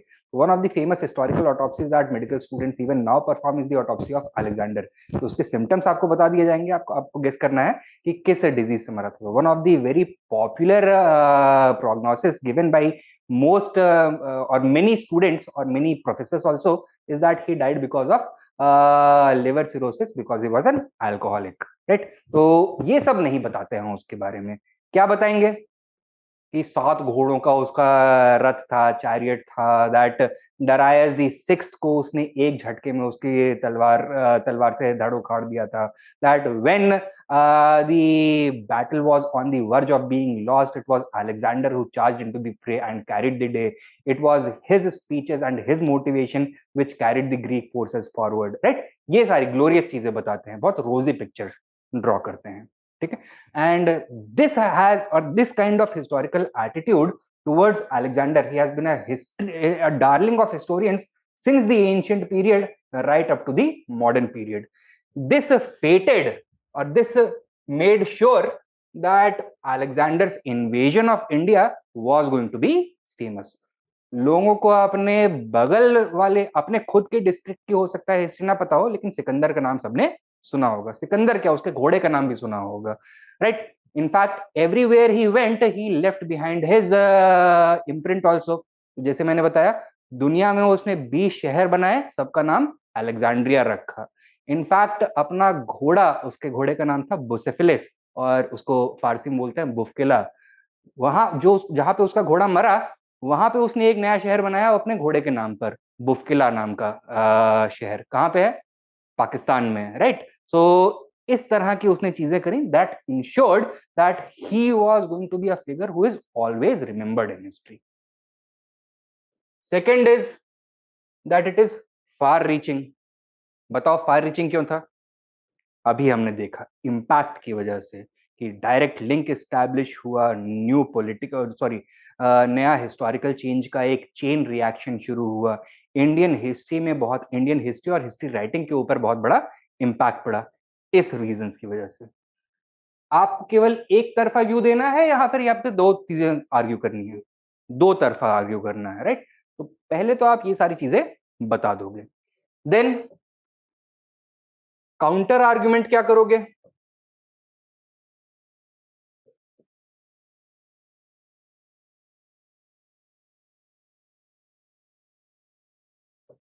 वही जो अभी क्वेश्चन उठाया गया था कि उसको एज ग्रेट रिमेंबर करना ठीक है या नहीं है। तो यहां पे क्या बताओगे? while his great achievements in warfare,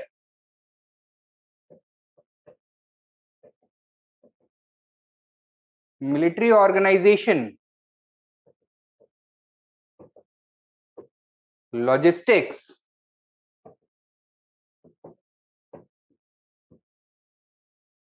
morale building,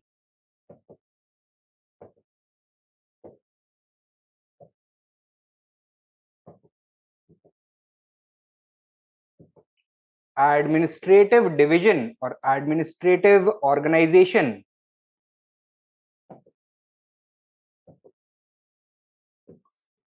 are all admirable।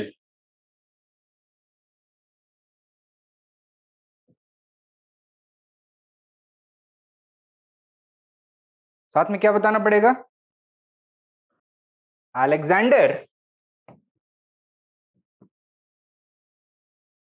has been treated by most historians throughout history as the darling of history.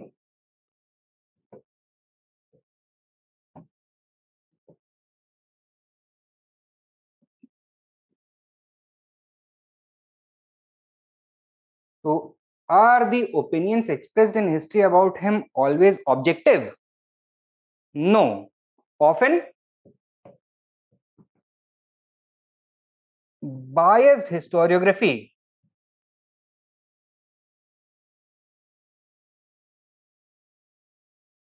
presents a rosy and romantic picture of history, right? जो इसके negative aspects हैं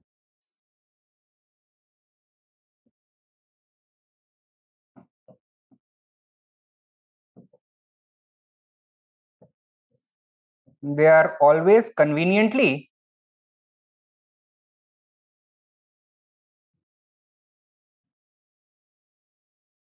overlooked.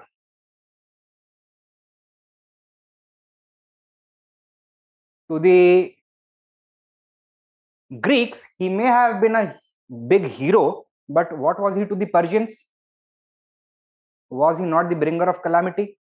He was as bad as the fourth horseman of the apocalypse, right? He destroyed, or he was a destroyer of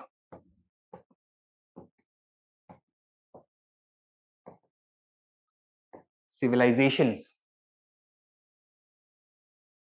His invasions left in its wake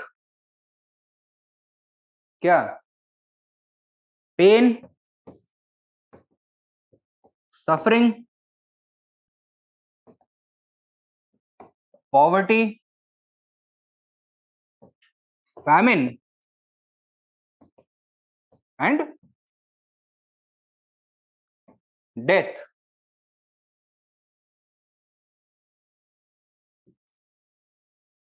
That he himself had many failings as a person, many shortcomings.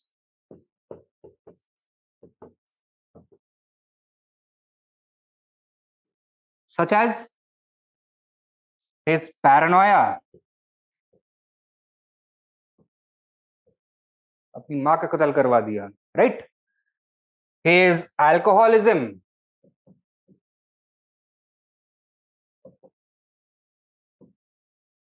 his opportunism,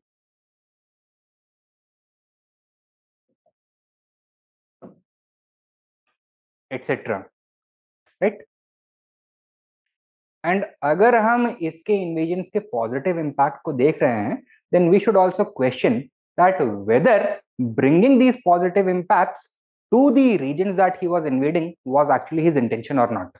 तो did he intend to bring any kinds of benefits to the people of India or Persia? No, he was here simply to loot. Intentions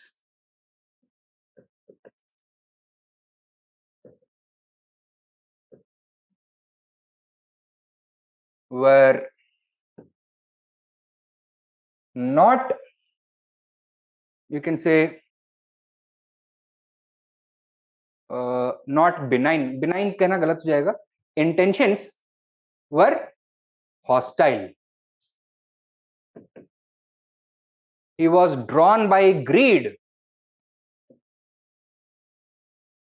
and lust for power,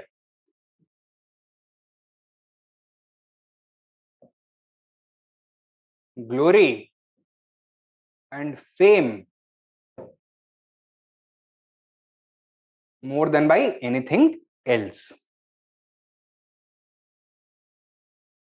And अगर इस lens से देखो, does he appear to be any better than people such as Genghis Khan or Hitler or Stalin? No, he appears to be as bad. And as a result of this analysis, historians have started to question the very idea of assigning greatness to any historical figure. Such kind of a title is always the product of biased one way unilateral historiography which is not objective in nature. ठीक है? And therefore when we look at Alexander's figure in a more objective light, a more complicated version of a very complicated figure emerges. So that is the note on which we can conclude the answer. हो जाएगा? तो question बड़ा straight forward लगता है, लेकिन answer हमेशा जरूरी नहीं है कि स्ट्रेट फॉरवर्ड होगा. The more you know and the better that you are able to express yourself, the better you are going to do in the examination. ये समझ में आ गया है ना? Alright, good. राइट, और टाइम डू वी हैव? थोड़ा time है. तो ये हो गया the Persian and Greek invasions. Next we need to talk about life during the age of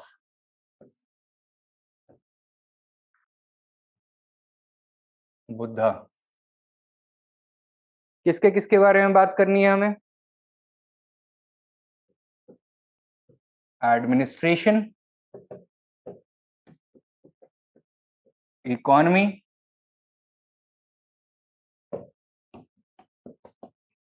society and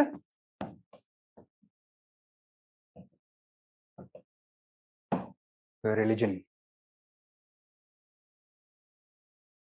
ठीक है? नाउ सबसे पहले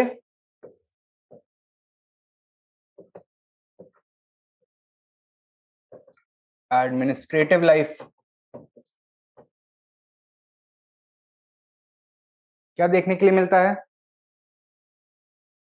Two kinds of political system existed, monarchical and oligarchic. Which one was more popular? Monarchical system. उसके हमको features देखने हैं, and then we'll need to talk about other features. So write down. Monarchy, administrative life में monarchy was the normative pattern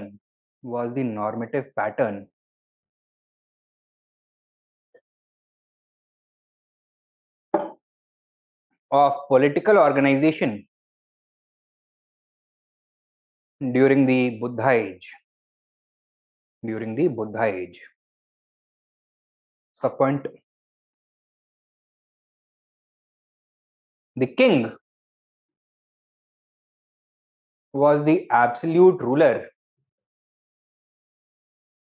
and adopted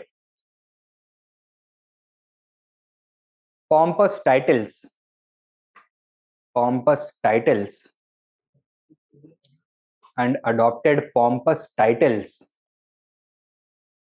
such as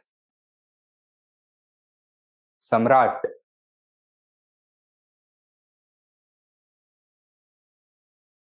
full stop. Next point. Hereditary monarchy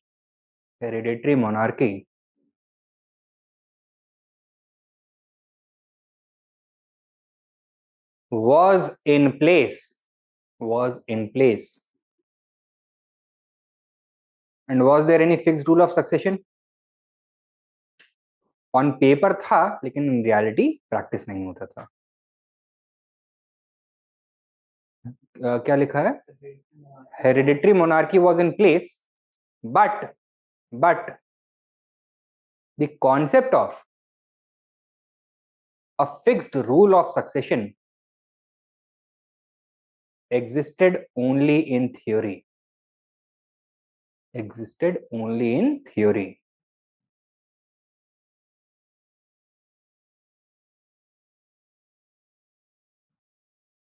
What was the theoretical fixed rule of succession?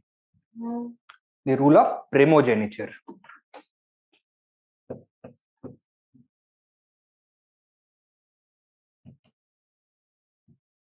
इस period के जो law books हैं या फिर जो legal works हैं, दे were known as the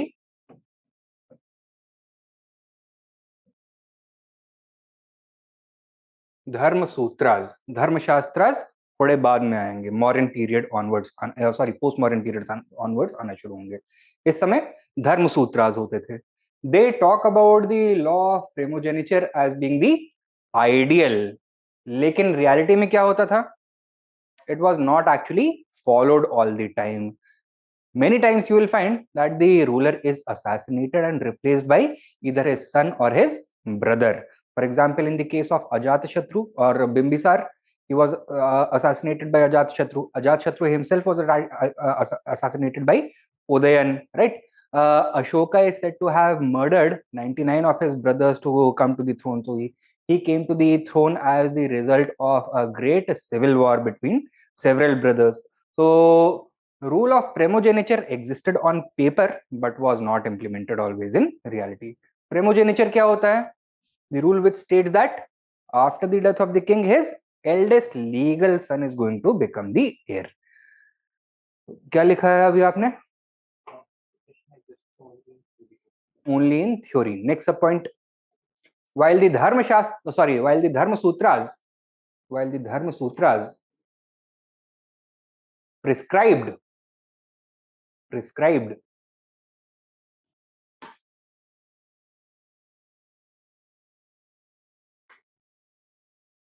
succession on the basis of primogeniture. Succession on the basis of primogeniture.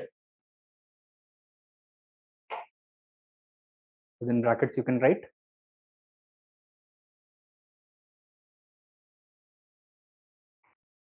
eldest son becoming the king.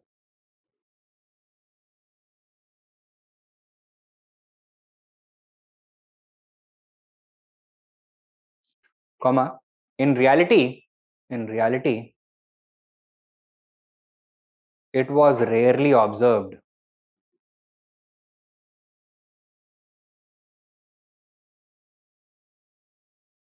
The transfer of power was usually किस तरह का affair? Bloody or peaceful? Bloody. The transfer of power, full stop, the transfer of power was usually a bloody affair. Usually a bloody affair. Next main point. Oligarchic or republican systems. Oligarchic or republican systems also existed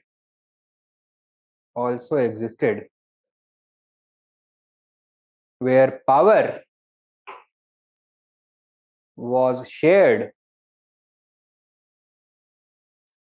by a group of aristocrats who may or may not belong to the same clan.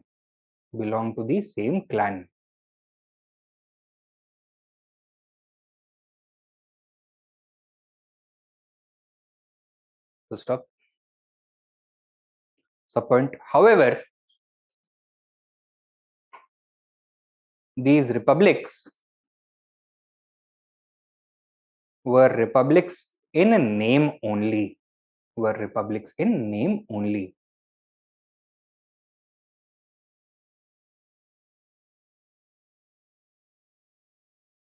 ठीक है? Why we have already seen in the previous class. What about the taxation system? Was it developed or not? Yes, क्योंकि अब monarchical states, territorial states emerge हो गए हैं, which have a well functioning political and administrative structure. So write down. Next main point. A well developed system of taxation had emerged.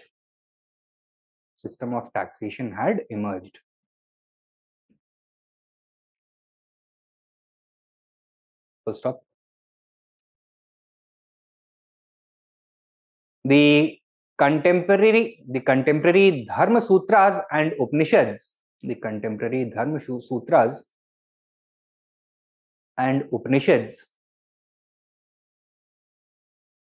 mention the designations of a large variety of tax officials,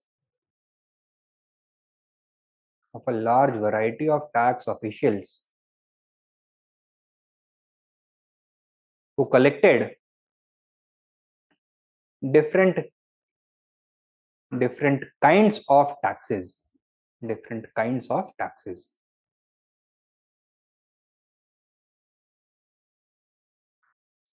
ठीक है, so they were either involved in the collection of taxes or tax related activities. कुछ नाम आप लिख सकते हो. Drone mapaka. In the form of sub points, one by one you can write drone mapaka. मापना मतलब, मापक मतलब क्या होता है, मेजर करना, राइट. ड्रोन मापका मतलब he was the person who was in charge of measuring the land under cultivation. So write down within brackets या हाइफन करके रख सकते हो, responsible for measurement of land.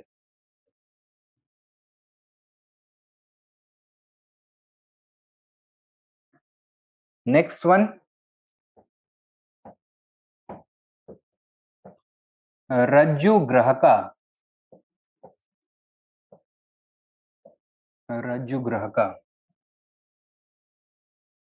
Responsible for collection of taxes in the form of grain.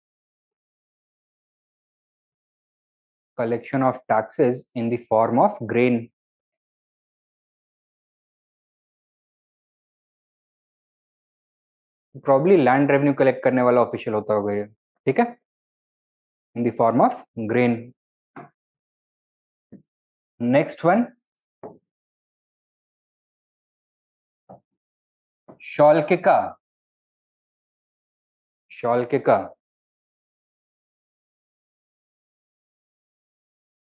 क्या collect करता था ये, शुल्क और commercial tax.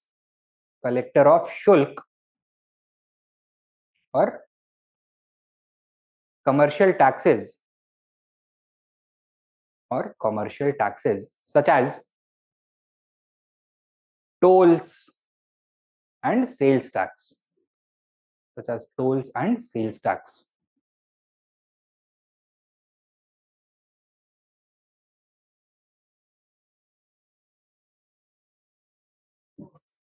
Then two other officials have been mentioned, Tundeya and Akasya.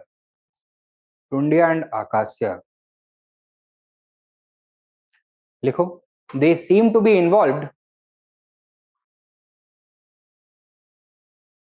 in coercive collection or forcible collection of some kind. Involved in coercive collection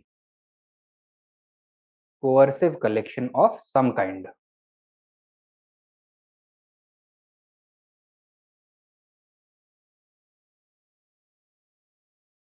ठीक है, तो coercive collection में क्या होता होगा, suppose they are attacking the territory of an enemy and वहां के लोगों से फोर्सिबली टैक्स कलेक्ट किया जा रहा है, सो दैट इज, ये मिलिट्री टैक्स ऑफिशियल्स होते होंगे probably, but we do not know for sure. Then एक टैक्स एडजेसेंट टर्म यूज किया गया है, sanghetri. Who was he, the royal treasurer. Write down sanghetri और the royal treasurer.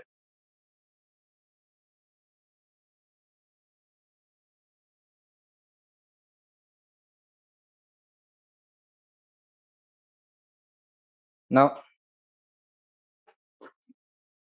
what would the formalization or institutionalization of the tax machinery allow for? Tax resources अब बढ़ जाएंगे and this would allow the state to undertake more responsibilities and centralized power. So write down next main point. The roles and powers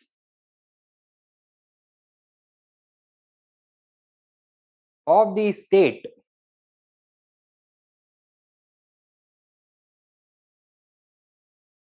grew with growing control or with growing centralization of taxes.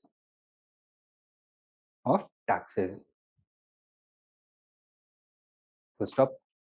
The kings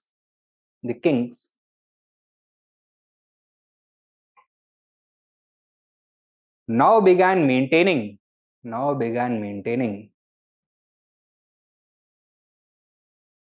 an elaborate and permanent bureaucracy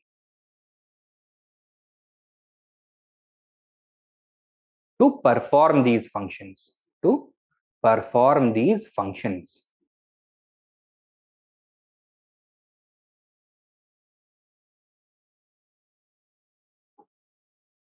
The king was surrounded by a council of ministers known as mantris or amatyas. Write down. Subpoint. The king was assisted by a council of ministers known as mantris or amatyas. The king was assisted by a council of ministers known as mantris or amatyas.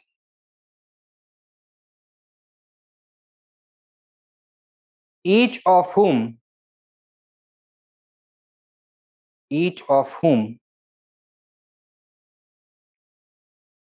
was responsible for a different administrative function. So they were looking after different ministries or departments. Okay, different administrative function.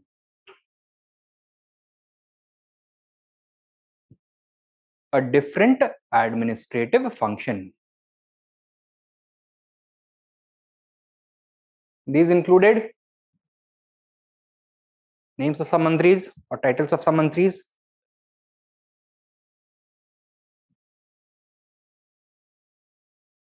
Senapati,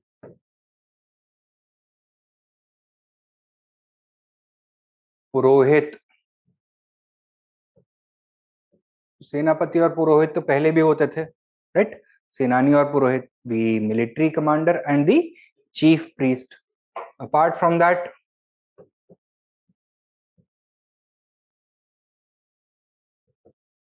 न्यायाधीश, also known as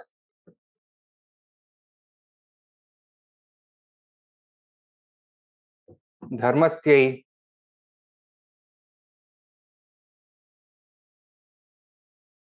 Then the samharta,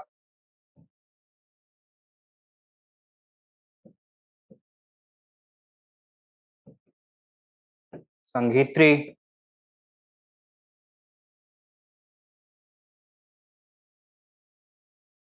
the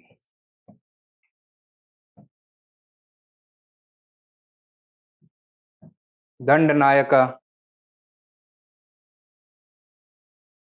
the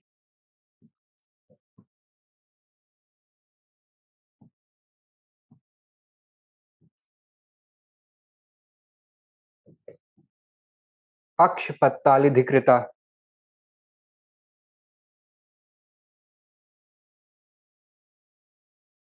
etc.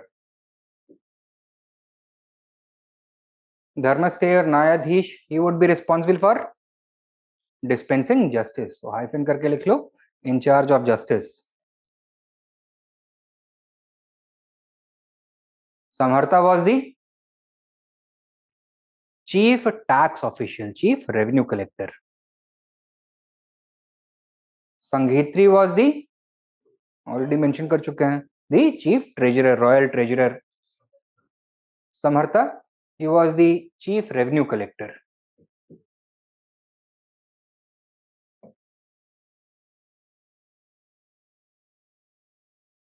दंडनायक, डंडा किसके हाथ में होता है? Police, तो chief of police. And Akshpatalidhikrita,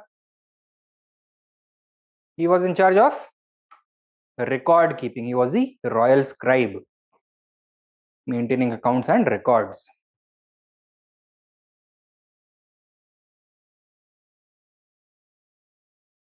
ठीक है. Now हाई टैक्स रेवेन्यू का एक और इम्पैक्ट होगा, स्टेट में एक और चीज जुड़ जाएगी. क्या? Not only permanent bureaucracy but also permanent army. ठीक है, राइट डाउन. परमानेंट आर्मी और standing army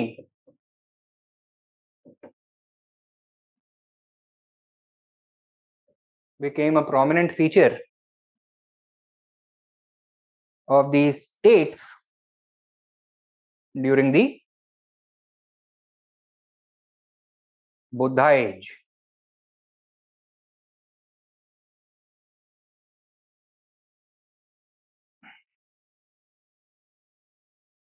Who was the first to start this trend? Which state? Magad. Write down. Magad. Magad. Ruled by Bimbisar. Ruled by Bimbisar. Was the first to raise a permanent standing army. A permanent standing army. क्या बोलते थे इसकी army को? श्रेणिका. Right. Y श्रेणिका? श्रेणी मतलब grades. Why Shrenika? What does the system of grading have to do with the army? Because different individuals would have different ranks, different grades in the army. Order was of the essence within the army. ठीक है, तो इसको बोलते थे. Generally the term used for army in this period was Shrenika, and Bimbisara की army को क्या बोलते थे? श्रेणिका, Bimbisara. So Magad, led by Bimbisar, was the first to raise a permanent army known as Shrenika or Shrenika Bimbisar.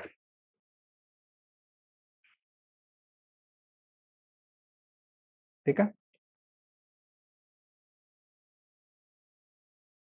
What was the nature of the relationship between the different states, different kingdoms? Both war as well as cooperation. So write down. The different Mahajanpadas. The different Mahajanpadas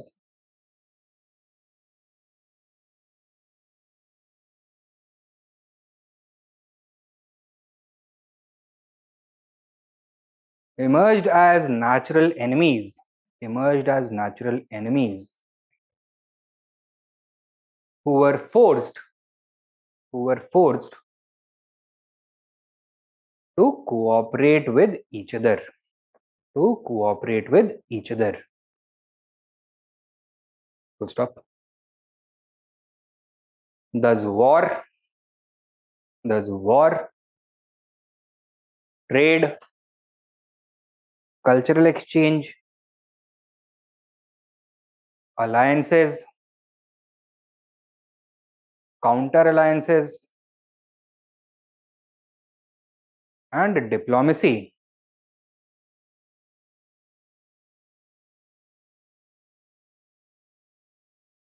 emerged in full swing. Emerged in full swing.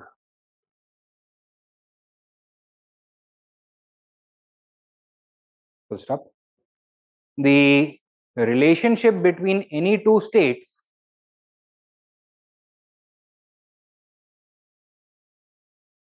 would it have any permanence? Never had permanence.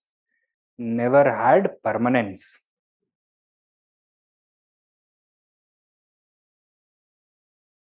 And all agreements / alliances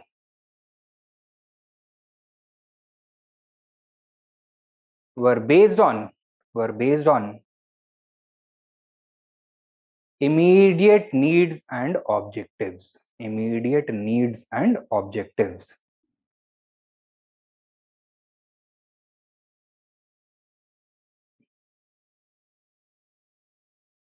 Full stop. तो ऐसे में जहां पे diplomatic relationships बहुत unstable हैं, which category of people become extremely valuable, और कौन सी skill के ऊपर हमेशा स्टेट बहुत ज्यादा जोर देगा? मिलिट्री तो होगी, साथ में जासूसी, राइट, एस्पियोनाज, कि दूसरे के राज आपको पता लग जाए, दूसरा प्लानिंग क्या कर रहा है, so that you are never blind to the intentions of your opponents, sometimes friends, sometimes enemies. तो दैट इज वाई जो इसके बाद वाले टेक्स्ट हैं, for example the Arthashastra of Kautilya lay so much emphasis upon the importance of espionage, both in internal as well as external policy making. Write down. As such, हाँ इसी में, as such, the importance of espionage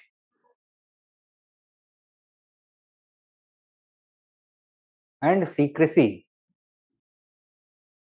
espionage and secrecy was extremely high, was extremely high. Full stop. Next point. The same is reflected in the Arthashastras famous कौन सी theory? Interstate relations की या international relations की? Rajmandala theory.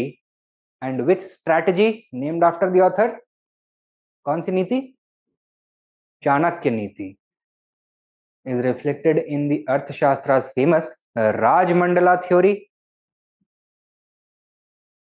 and Chanakya Niti. And Chanakya Niti.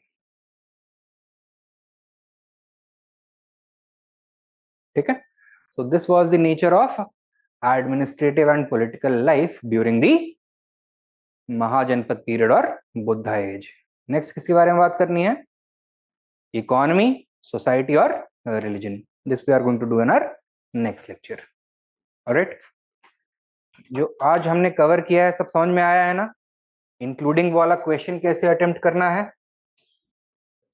हाँ, इसमें थोड़ी दिक्कत होगी, कोई बात नहीं, लिखने की कोशिश करिए, मतलब आइडिया लग गया है ना? तो अब इंफॉर्मेशन आपके पास सारी की सारी है, आइडिया लग गया है, लिखने की कोशिश करो. जो भी लिखते हो, whatever you write, bring it to me, show me, and then I can guide you. कि अगर उसमें से कुछ चीजें घटानी है या बढ़ानी है, कोई नए एंगल से आपको अप्रिशिएट करना है, तो स्ट्रक्चर ठीक है नहीं है, प्रेजेंटेशन सही है या नहीं है, तो ये सब फिर मैं आपको बताऊंगा, लेकिन उसके पहले आपको अटेम्प्ट करना पड़ेगा, लिखना पड़ेगा.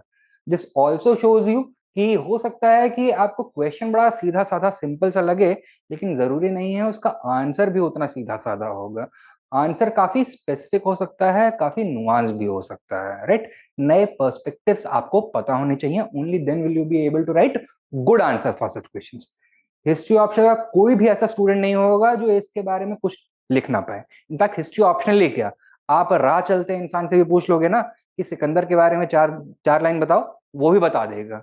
लेकिन as a student of history, how you should be looking at this particular question is very different from how a lay person looks at this question.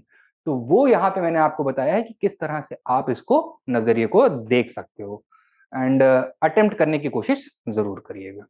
ठीक है? Alright, Subhranil, any doubts? No?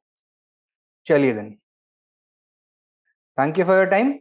We'll see each other in our next class. हमारी अगली class Monday को होगी. The next 2 days we do not have any class. मुझे कुछ काम है, शहर से बाहर जा रहा हूँ. ठीक है? तो मंडे 5 PM हमारी नेक्स्ट क्लास होगी. Alright, thank you.